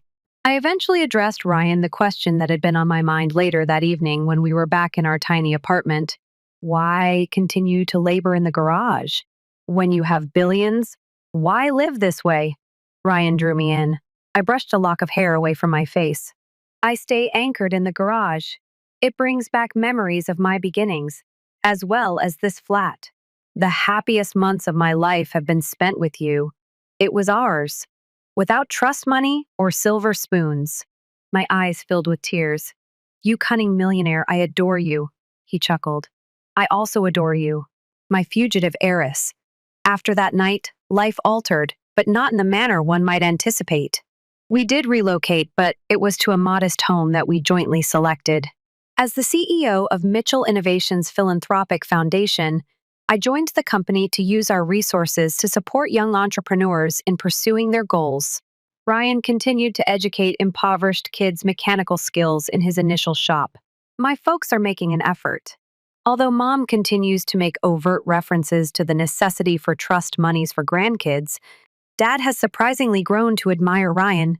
Their weekly business meetings sometimes devolve into lengthy conversations on anything from philosophy to vintage vehicles. In my case, Ryan's statement that life is too short to live on paper suddenly made sense to me. Sometimes the finest things are hidden under broken-down Ferraris and bad coffee from vending machines. The greatest thing, though, occasionally when we drive by our former apartment or order takeout from our favorite Thai restaurant, Ryan still gives me the same look he used to give me when I was a rebellious heiress and he was a mechanic. Because love ultimately doesn't give a damn about wealth or corporate empires. When all else is taken away, it cares about who you are. We were just Olivia and Ryan, a fugitive heiress and mechanic who discovered something more valuable than billions. We came across one another. Story 5. His cheating fiancé screwed a DJ is the title of this tale. Our wedding is one day away. I thus abandoned her at the altar and departed with her sexy bridesmaid. Okay, folks, this is going to be a lengthy one throwaway account for obvious reasons. I'm a 32-year-old man. I never imagined that I would be among the men who write on Reddit about romantic drama, but my life has been nothing short of a vengeance movie over the past several months. Before I start talking about the complete mess that was my wedding day, or, I suppose, my almost wedding day, I'll tell you the history. Val and I had so been dating for 3 years. At my friend Mike's house party, I got to know her. One of those, you must come, dude. You'll typically wind up standing in the corner sipping beer and looking at your phone during these epic-style events. However, things were different this time. Val was this absolute smoke show. Pharmaceutical representative, I understand how that may seem, but I'm being straightforward here. Good score of 9 out of 10. Depending on the source, it may even be a 10. A great physique with long, dark hair. She did CrossFit, yes. How did you guess? I was out of my league, and this smile actually made other males walk into walls. If I'm telling the truth, on a good day, I'm around a solid 6. And if I'm dressed well and the lighting is nice, I may even be 7. I still recall the first time I saw her. Mike and she were fighting over a television program. It was becoming really awful. I suppose my first warning sign should have been that she was Team Walter White all the way through, and I just kind of stepped into the discussion. Before I know it, we've been discussing everything from drugs and sports to whether or not pineapple belongs on pizza for 3 hours. I'm not fought by it. At the end of the night, I got her number. The following weekend, I took her out, and that was about it. Sometimes you simply click with someone, don't you? Like, everything is so simple, correct? Yes, we were like that. That's what I believed anyhow. After 3 years, I felt that our relationship was doing pretty darn well. After a year, we moved in together, got a downtown apartment that was just beyond of our price range. Before everything went to wrong, I adopted this jerk of a cat named Zeus, who detested everyone but herself, and began constructing what I believed would be our life together. I gave it my all. I took care of the small things, flowers at random just for fun, unexpected. Coffee is delivered to her workplace, and adorable messages are left about the flat. Every unique event, you wager. I really went all out. Anniversaries and birthdays, the stupid tiny monthly ones, too. I made sure she felt loved at the beginning. She enjoyed upscale items. And while I may have complained about it, I still managed to make it happen. Because when you love someone, you do that. I believed that I was creating memories, creating something tangible, and establishing the groundwork for our future. I proposed last year at this fancy rooftop restaurant. Spent around 3 months' worth of pay on the ring. Yes, I am aware of it, but I wanted to please her because she had high-end tastes. Yes, she answered, crying. Uploaded almost 50 photos on Instagram. The normal things, you know. She said in her post that she had met her true love and was eager to spend the rest of her life with them. Well, that matured like milk in a hot vehicle. There was a lot of planning involved in the wedding. I won't lie. Val want perfection in everything, and I mean it when I say perfect. We're talking about more than 200 people. Fancy venue at this historic hotel downtown. Dinner is served in 5 courses. Open bar on the top tier. The process. The expense was greatly assisted by her parents. Even while we are grateful for it today, it was still making a significant impact on our savings. But I didn't mind. All I felt was joy. She was content. Do you know? I mean, having a cookout after being married at the courthouse would have been awesome. However, I wanted to give her the wedding of her dreams. In addition, I can see how thrilled she is about cake sampling, floral arrangements, and whatever the fuck a charger plate is. It was adorable. After work, she would spend hours on Pinterest, showcasing all of these ideas and getting excited about each and every detail. Everything was moving too easily. Now looking back, it should have been obvious to me that something would go wrong. The strange thing is that I still can't really say when I first started to feel strange. It was like, have you ever had the feeling that something is off, but you're not quite sure what it is? Like when you forget to turn off the stove before leaving for work? However, multiply that by a factor of 100. About a month prior to the wedding, I began to notice small details. At first, nothing significant. She was staying out later than usual and going out more with her friends, using her phone in an odd way. Every Reddit post about cheating is the same old shit. That stuff is ignored when you're in it. Planning a fucking wedding and getting ready to start a life with someone. You justify yourself. All she's worried about is the wedding. She needs to release her tension. Man, I'm being paranoid. I was a complete fool. About 10 days before to the wedding, Val informs me that she would be attending this girl's night at Warehouse 13. If you're not from the area, Warehouse 13 is this enormous, repurposed industrial building where these enormous parties are held. Like the kind of place you enter at 11 o'clock at night. Subsequently, it is 6 a.m. and you've lost a shoe type thing. At first, I didn't give it much thought. Val had been worried out about the wedding, or so I thought, and her friends wanted to do this kind of pre-bachelorette party thing since her actual bachelorette was going to be pretty tame wine tasting with her mom and aunts there. You know how it goes. Plus, her best friend Megan was supposedly the one organizing it, and Megan's usually pretty responsible. Usually Val gets all suited up for this stuff. And when I say dressed up, I mean like festival wear type things. Tiny crop top, those glittery high-waisted shorts that practically display your whole ass glitter everywhere. I remember joking like, dang, trying to find husband Hubbard too already, and she felt sort of strange about it, but played it off. It should have been a warning sign, but I was still acting like a fool and still trusted my fiancé. She leaves at about 9 o'clock, with Megan and a couple other gals text me at midnight saying everything's wonderful. She is enjoying herself and misses me. All of that romantic nonsense. Then, until around 6:30 a.m., there was radio quiet. They said they lost track of time when she stumbled into the room. Her phone died. The typical justifications. I saw that part of her glitter makeup was smudged, but I suppose that's normal for a rave. False. So fucking incorrect. Fast forward to a week before the wedding. At work, I'm making an effort to concentrate on this project's due date, despite the fact that everything related to the wedding has left my head absolutely burned out. My phone is buzzing. Chris is my boy. Chris doesn't usually call during business hours unless there's a problem. I thus realized that this would not work well. He begins, and I can tell by the tone of his voice that I'm going to hear something that I'd rather not hear. Listen, guy, that night my cousin DJ was at Warehouse 13, and I didn't know how to tell you that. My fucking stomach fell. A DJ is a person who essentially observes everything, knows everyone, and lives in the rave environment. He reportedly witnessed a lot. DJ claims that Val wasn't only dancing with the females. This guy was the object of her attention. There's a DJ named Voltage or something like that. Who the hell calls themselves Voltage, really? Not like regular dancing either. We are conversing, working, and figuring everything out. However, things improve. Even worse. Around 3 in the morning, the DJ noticed them vanish inside the DJ booth area. About 45 minutes later, they emerged. This electric jerk was looking so proud of himself while Val was mending her shorts. Very subtle, correct? I'm sitting at my office, trying not to punch a wall or throw up, or both. All I can hear is this ringing in my ears while Chris continues to speak. Do you know how it feels when everything in your universe suddenly changes? As if all you believed to be true were lies? Yes, that.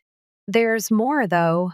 Chris had previously done some research since he is the true MVP buddy that he is. Turns out this wasn't the first time Val had been to one of Voltage's. Demonstrates that he discovered images on Instagram from a few months ago. Val in the throng. In some, it's always right up front. I had never seen her wearing a glow-in-the-dark necklace before. Apparently, it's like a VIP thing that gets you access the DJ section. I was in a fog for the remainder of that day, simply browsing Facebook and Instagram like a maniacal investigator. More photos from that evening were discovered. In the backdrop of other people's narratives is Val. Getting to know this person really well. He is just what you would expect. Tall, tatted up, man bun wearing douche who probably thinks pressing play on a MacBook makes him a musician. The worst part in every pic. She wears her engagement ring in every video. The one she said was ideal. The one I had been saving for months. The one she had always dreamt about. I did not immediately confront her. Something in me suddenly exploded. We could play games if she wanted to. So I started making plans rather than losing it or confronting her. And I went into full detective mode because I was going to turn pro. Let me tell you, that shit hits you like a truck when you start genuinely looking for red flags rather than ignoring them. First thing I did was check our joint credit card statements. Yes, we had a combined wedding expenditure account. Another excellent choice. Found many charges from clubs and bars on nights. She was apparently wedding planning with her buddies. Like, unless David's nuptials relocation to a nightclub, something wasn't adding up. This is when Jessica enters the picture. Brief history. Although they weren't very close, Jessica was one of Val's bridesmaids. Val just asked her because it would have been embarrassing not to, and they worked together. I had always thought Jessica was a smoke show redhead, but I was faithful, unlike other people, so I didn't take any action. I decided to reach out to Jessica because she always looked clueless. Less caught up in Val's BBs than the other bridesmaids. Additionally, she had been behaving strangely throughout the previous wedding celebrations, as if she knew something but was unable to express it. I texted her, asking if she had a moment to chat. Val is the subject, she said. It turns out that Jessica had sensed something was wrong for weeks before they finally found it out. She was talking to this attractive DJ about whom Val had been boasting, showing her their trash and direct messages. But the point is, Val told Jessica that we had an arrangement and that I was fine with her having fun before the wedding. Please pardon me. What? Yes. My charming fiancé has been claiming to be upfront with everyone about our relationship. It's new to me. Jessica claims that in order to defend her hookup with Voltage, Val had been spreading this falsehood to a number of individuals. also shown some of Jessica's texts in which she mentioned meeting up with him following their honeymoon. The fucking boldness. Jessica, however, had screenshots. South, many screenshots. Val and Voltage have been texting one other for months. She informed me she was at a pharmaceutical conference in Vegas in March, so it seems they met at another party. Since then, they had been dating intermittently, but as the wedding drew nearer, their relationship became increasingly serious. A few of their texts highlights. You will cringe at this shit, I warn you. Val is really excited to meet you this evening. Reserve a place for me in the booth. Voltage, have a special gift for you, sweetie. Val, better than the last time. Voltage, you are aware of it. Don't forget to bring your glittery attire. And my particular fave, Val. Before I have to be a decent wife, I'm kind of eager to be a naughty girl, haha.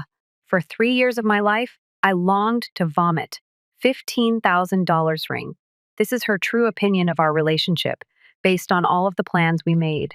After enjoying herself, she had a dull duty to complete. Jessica was angry too. Evidently, Val had been ridiculing me in front of her other pals, referring to me as trustworthy and secure as if I were a fucking Honda Civic or something. Said she was settling down with me since I had a nice career and would be a good dad. With DJ stuff, she's out there having the time of her life at festivals. I began conspiring with Jessica at that point. I was done being the trustworthy fallback, and she was done with Val's two-faced lads. We went through all the evidence and made plans on how to address this for about 3 hours in this coffee shop.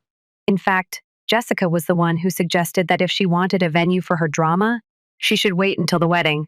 She said, let's give her one she'll never forget. We made the decision to prepare everything. We received screenshots, pictures, and even a few videos from the event. It wouldn't be difficult to set up a lovely little presentation because Jessica had a buddy who handled AV at the venue. What was the highlight of this planning session, though? Watching Jessica become all heated up about exposing Val, it seemed to me that she had been anticipating this. She was talking about what a horrible person Val was at one point. Something connected between us as her eyes sparkled and her cheeks flushed. We both sensed it, that strain, the chemistry.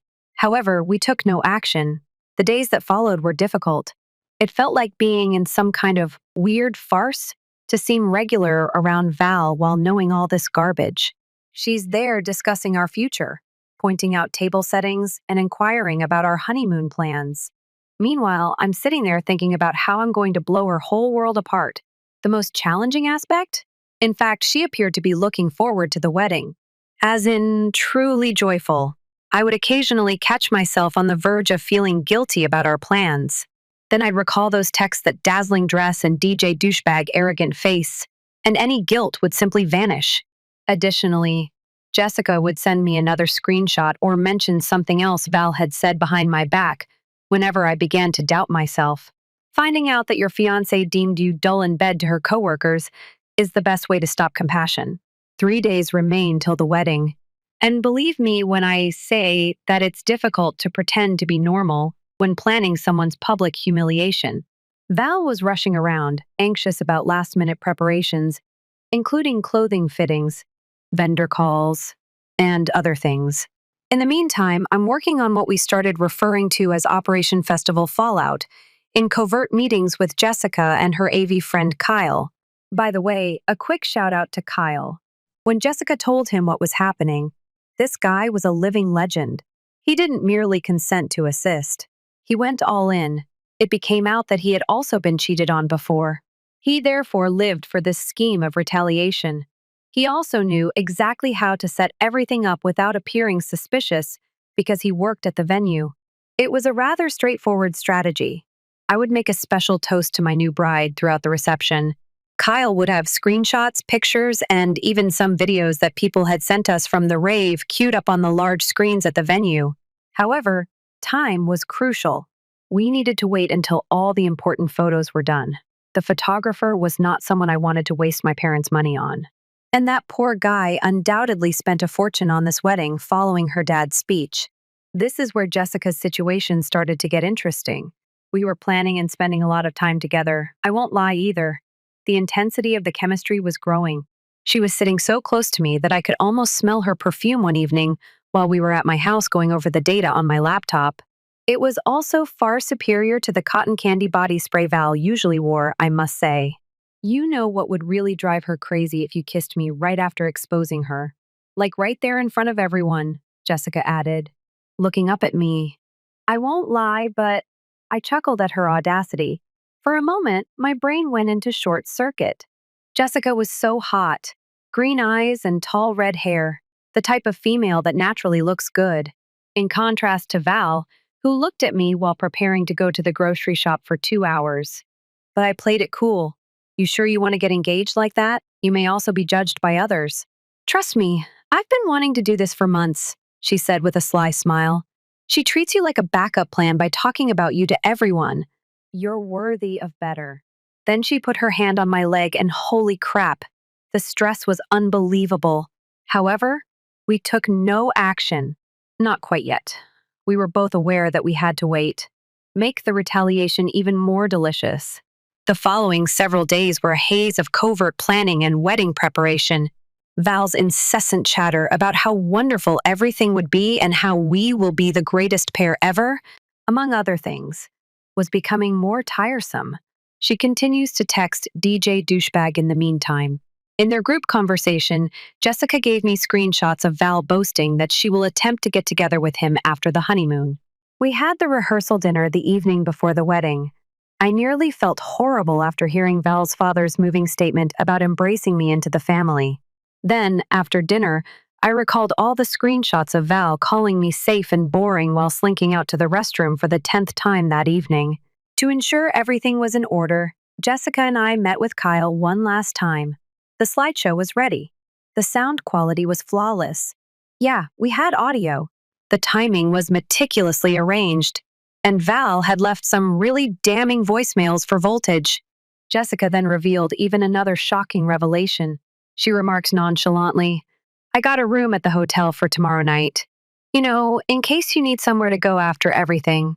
The way she said it, looking up at me through her eyelids. Yes, she wasn't only providing a place to stay. And what do you know?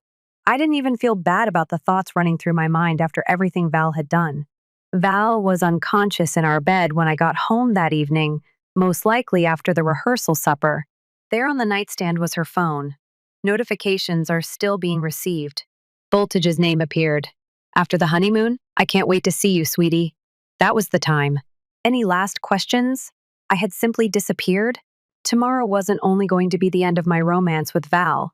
This would be the start of something new. A better one. That night, I slept on the couch, in part because I couldn't bear to be near her, but mostly because I was too excited about what was going to happen. Jessica started emailing me jokes about retribution and karma, and we remained up late, organizing the final arrangements. Tomorrow is going to be epic, was the final text I received from her that evening. I hope you're prepared to play the lead in the most amazing wedding drama ever. She didn't realize how correct she was, man. The wedding morning felt unreal. F woke up on my couch, couldn't sleep close to Val after everything, and I momentarily lost track of the day. After that, my phone began to overflow with texts. Val is sending me, adorable, can't wait to be your wife. I provide updates on Operation Festival Fallout to Jessica and my groomsmen via text. Arrived early at the location to check on Kyle. The man had surpassed himself. The wedding slideshow is set up on 3 enormous screens. The audio setup is flawless. Everything is prepared for use. As the last tech check was being performed, Jessica sneaked in wearing her bridesmaid dress and looked amazing. And let me tell you, Jessica looked stunning in her outfit, even though Val was the bride. You ready for this? With a look that made my heart skip a beat, she asked. Additional screenshots from that morning were brought by her. Val was still texting Voltage, talking about meeting up after the honeymoon. This girl's fucking audacity. The ceremony was weird. Standing there in my tux, watching Val walk down the aisle with this fake, innocent look on her face. Her father looked proud as she sobbed. Poor guy. Spent $50,000 on this garbage show, and our entire family and circle of friends observing. As if it were a moment of beauty. Val's promises were an entirely new level of nonsense. All this nonsense about eternal love and loyalty, and how, until she met me, she had no real understanding of what love was. As I stand there, I'm thinking about the screenshots where she calls me safe and boring.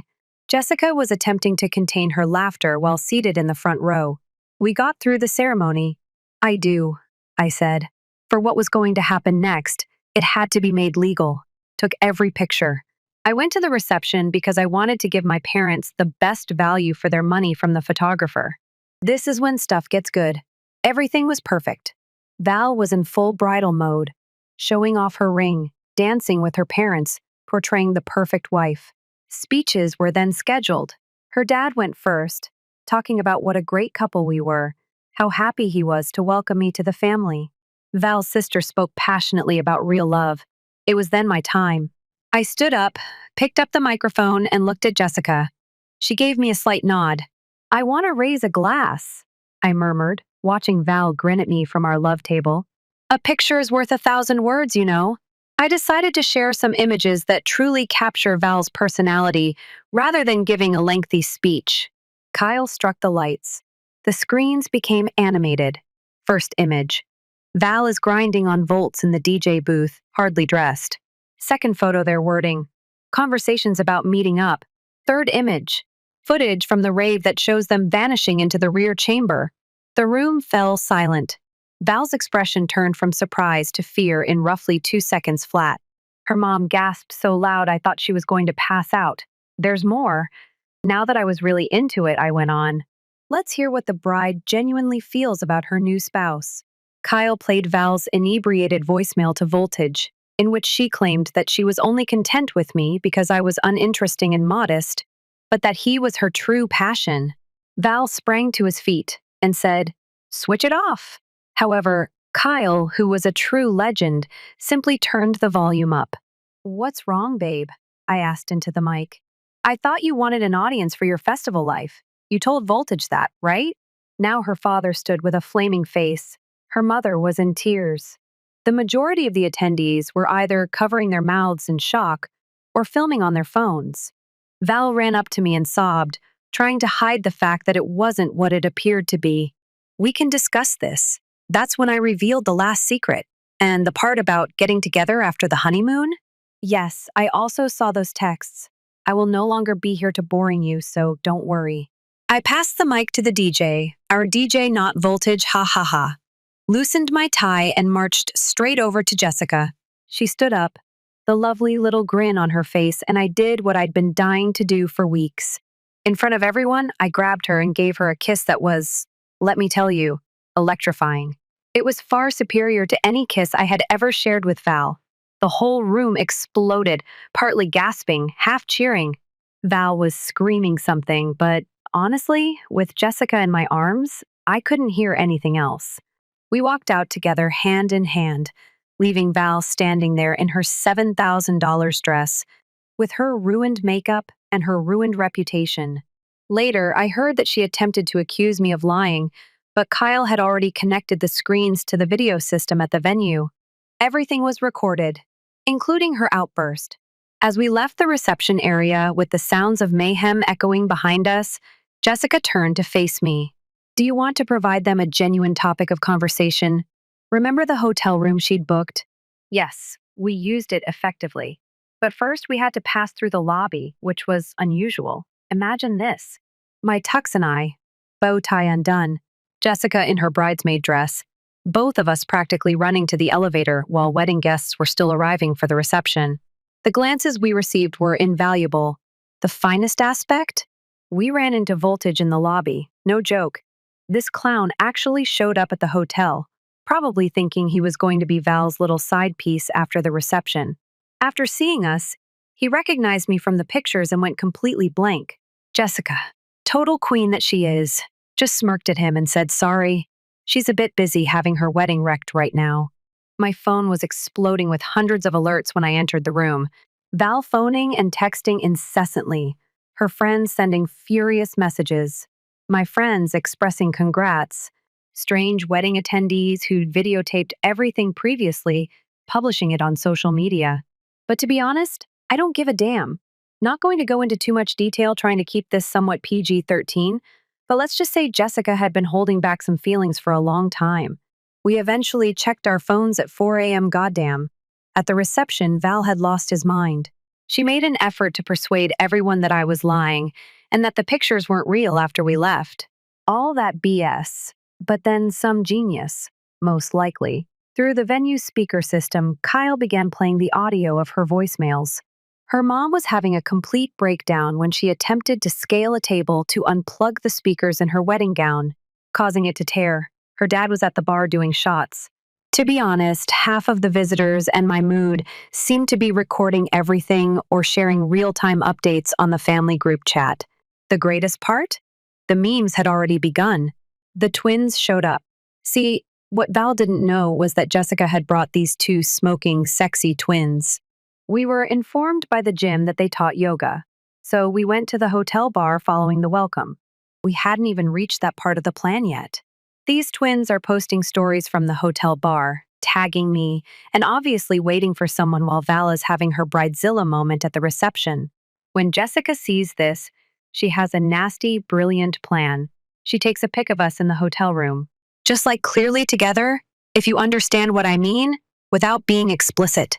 And post it with the caption, "Apologies, ladies. Might be a touch late to the after party." Val lost her crap. Started texting Jessica, calling her every name in the book. Jessica simply takes screenshots of everything and posts them again. The twins start posting thirst trap stories like waiting for the real party to start. The internet is eating this stuff up. The story went viral in our city's social circle by morning.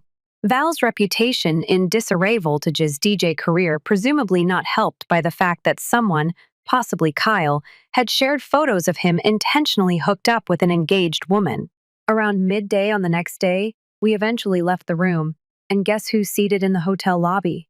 While Val's friends were walking off shaming it through the lobby, looking like raccoons with their smudged makeup, the twins were looking brand new in their yoga gear. Being the whole chaos queen that she is, Jessica recommends brunch. Imagine this then. Me still in my wedding tux.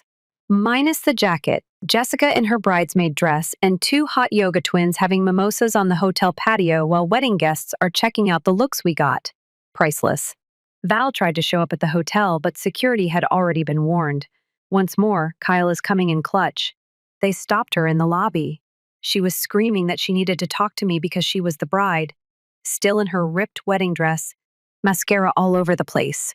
We watched from the patio as they escorted her out. It was me who said, "Fuck it, we should all go back to my place."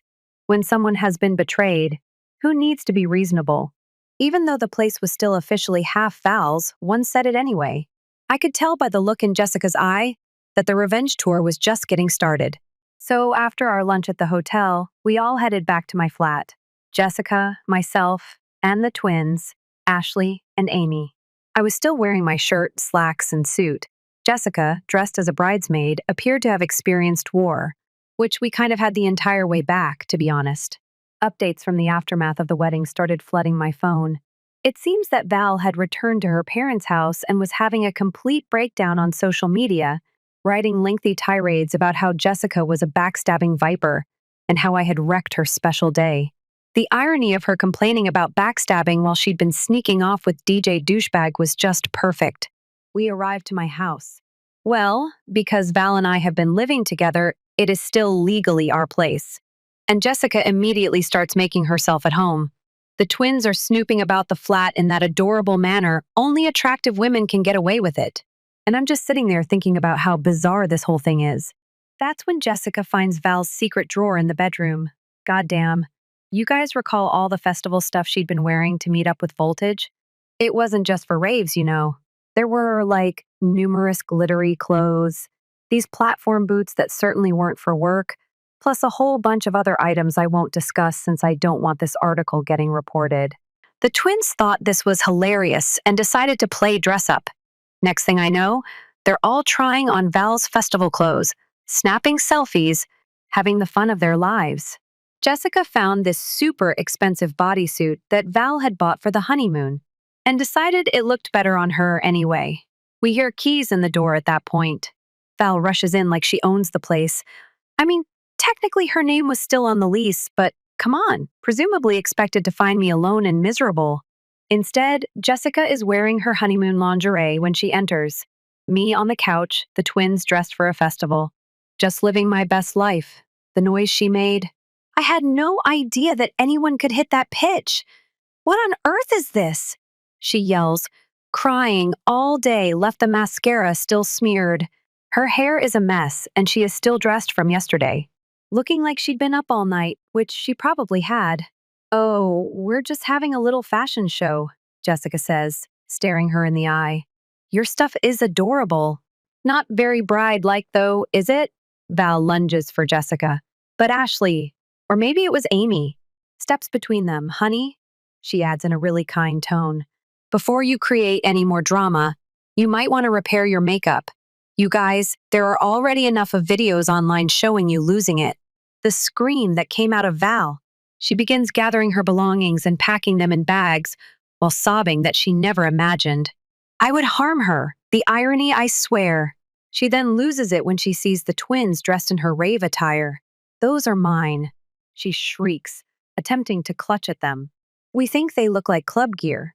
So Amy or Ashley simply spins away and asks, are they? Isn't that what you wore to hook up with that DJ? Val turns to me, switching to victim mode instantly. Please, baby. She bursts into tears. It was a single error. This is something we can resolve. I cherish you. Jessica reveals the truth at that point. One mistake. Shall we play the other club films from last month for him? Or maybe the ones from Vegas? Jessica had a lot more dirt than she had initially admitted. Val's expression quickly changed from fake tears to fear. You wouldn't, she murmurs. Give me a try, Jessica says, pulling out her phone. I retained everything. Every snapshot, every video, every inebriated confession about all your tiny exploits. Want to see them, babe? Val actually leaves half of her belongings behind when she flees the flat. The door smashes so violently, we spent the rest of the day looking through Val's belongings. Yeah, probably not legal, but after what she did, whatever found receipts for hotel rooms, more club outfits, and get this, a diary. Let's just say Voltage wasn't the only side item. Jessica officially moved in a week later. The twins started coming often. And Val. She attempted to hook up with Voltage once more, but he had already moved on to another girl. According to what I heard last, don't you think karma is a bitch? It's been roughly 6 months since the wedding. To be honest, it wasn't the best non-marriage choice ever. It's been an incredible life. The apartment was completely renovated. All of Val's basic live laugh, love decor was removed, and the space was actually made to look respectable. Val, she's been on a complete downward spiral, man. She attempted to save face after the wedding fiasco by posting a lengthy tirade on Instagram about how I was controlling her and that she was escaping toxicity or something. Nobody bought it, especially after Kyle, absolute legend, leaked more videos from the rave. She ended up having to turn off her comments because people continued posting DJ jokes. She attempted to reconnect with Voltage, but it seemed that he had moved on to someone else. Last I heard, she relocated to Miami to rediscover herself, aka probably find more DJs. Her dad still sends me Christmas cards, though, which is hilarious. The twins are still in our lives. They come over for what we call Chaos Sundays, basically breakfast that evolves into all-day pool parties at their property. Val watches all our social media from phony profiles and just loses it every time we upload images. Sometimes we posture in ways that mimic her past thirst trap articles, simply to screw with her work's been intriguing. Had to deal with some awkward conversations since Val and I were both kind of known in our industry. Jessica. She is doing well. Obtained a new position at a rival pharmaceutical business. Definitely couldn't continue working with Val and now earns more money. She also no longer has to pretend to enjoy Val's cheesy Starbucks postings. In relation to Val's former life, do you recall all of the wedding presents we received? Yes, we did keep them. Val's mother attempted to compel them to return them, but as they were addressed to both of us, half of them were actually mine. Gave Jessica's mother, who detested Val, the most of the expensive china, BTW, and used the remainder of the gift cards to equip our apartment. After Val departed, Zeus, the cat, finally quit being like a jerk. It turns out that he simply didn't like her enthusiasm. Now he's the most relaxed pet ever. Even lets the twins pet him when they come around. Animals? No, dude. And do you recall our planned honeymoon? Bali's five-star resort. Her parents covered all of the costs. Yes, I went with Jessica. In fact, Val's father insisted, said that because he was unable to receive a return, someone ought to enjoy it. The look on the hotel staff's faces when we explained why I was there with a different woman than the one on the reservation. The highlight of it all? In fact, I'm content, as in truly joyful. Principles. To constantly claim that I was predictable and uninteresting. But turns out I just needed someone who appreciated me. Ironically, Jessica and I occasionally attend raves, but we also spend time playing video games at home. We can do fancy date nights or just crush a pizza and watch movies. It's just easy. Actually, I received a text from Val last week. She was inebriated, obviously, and going off about how she made a mistake and misses what we had. I just emailed back an image of me, Jessica, and the twins at a pool party with the caption "new phone." Who is it? Maybe that was petty, but after everything she put me through, worth it. So, that concludes this bizarre tale. In Miami, Val is by himself, probably still trying to slip into DMs, voltages, or whatever aspiring DJs do. And me living my best life with a woman who actually appreciates me, surrounded by amazing friends, and at last, without the energy of that basic bitch. Last week, Val's cousin sent me a message in an attempt to guilt trip me by saying that I've changed and that I'm not the kind person she knew. Sent her back a picture of me with 5 girls in a pool. Told her she's right. That person perished at the altar. And honestly, good riddance. The new me is having considerably more fun. I would still be stuck in a marriage with someone who didn't prioritize me if Val hadn't cheated. Hey there, though. Loss. I'm simply living life like a freaking rock star now. No attachments, no drama, no hassles. Life is good. Read it real good. Edit. Goddamn. This went viral. Again, rip my inbox, edit. Thanks for all the prizes, but stop contacting me DMs asking for the twins' socials FFS. Third edit.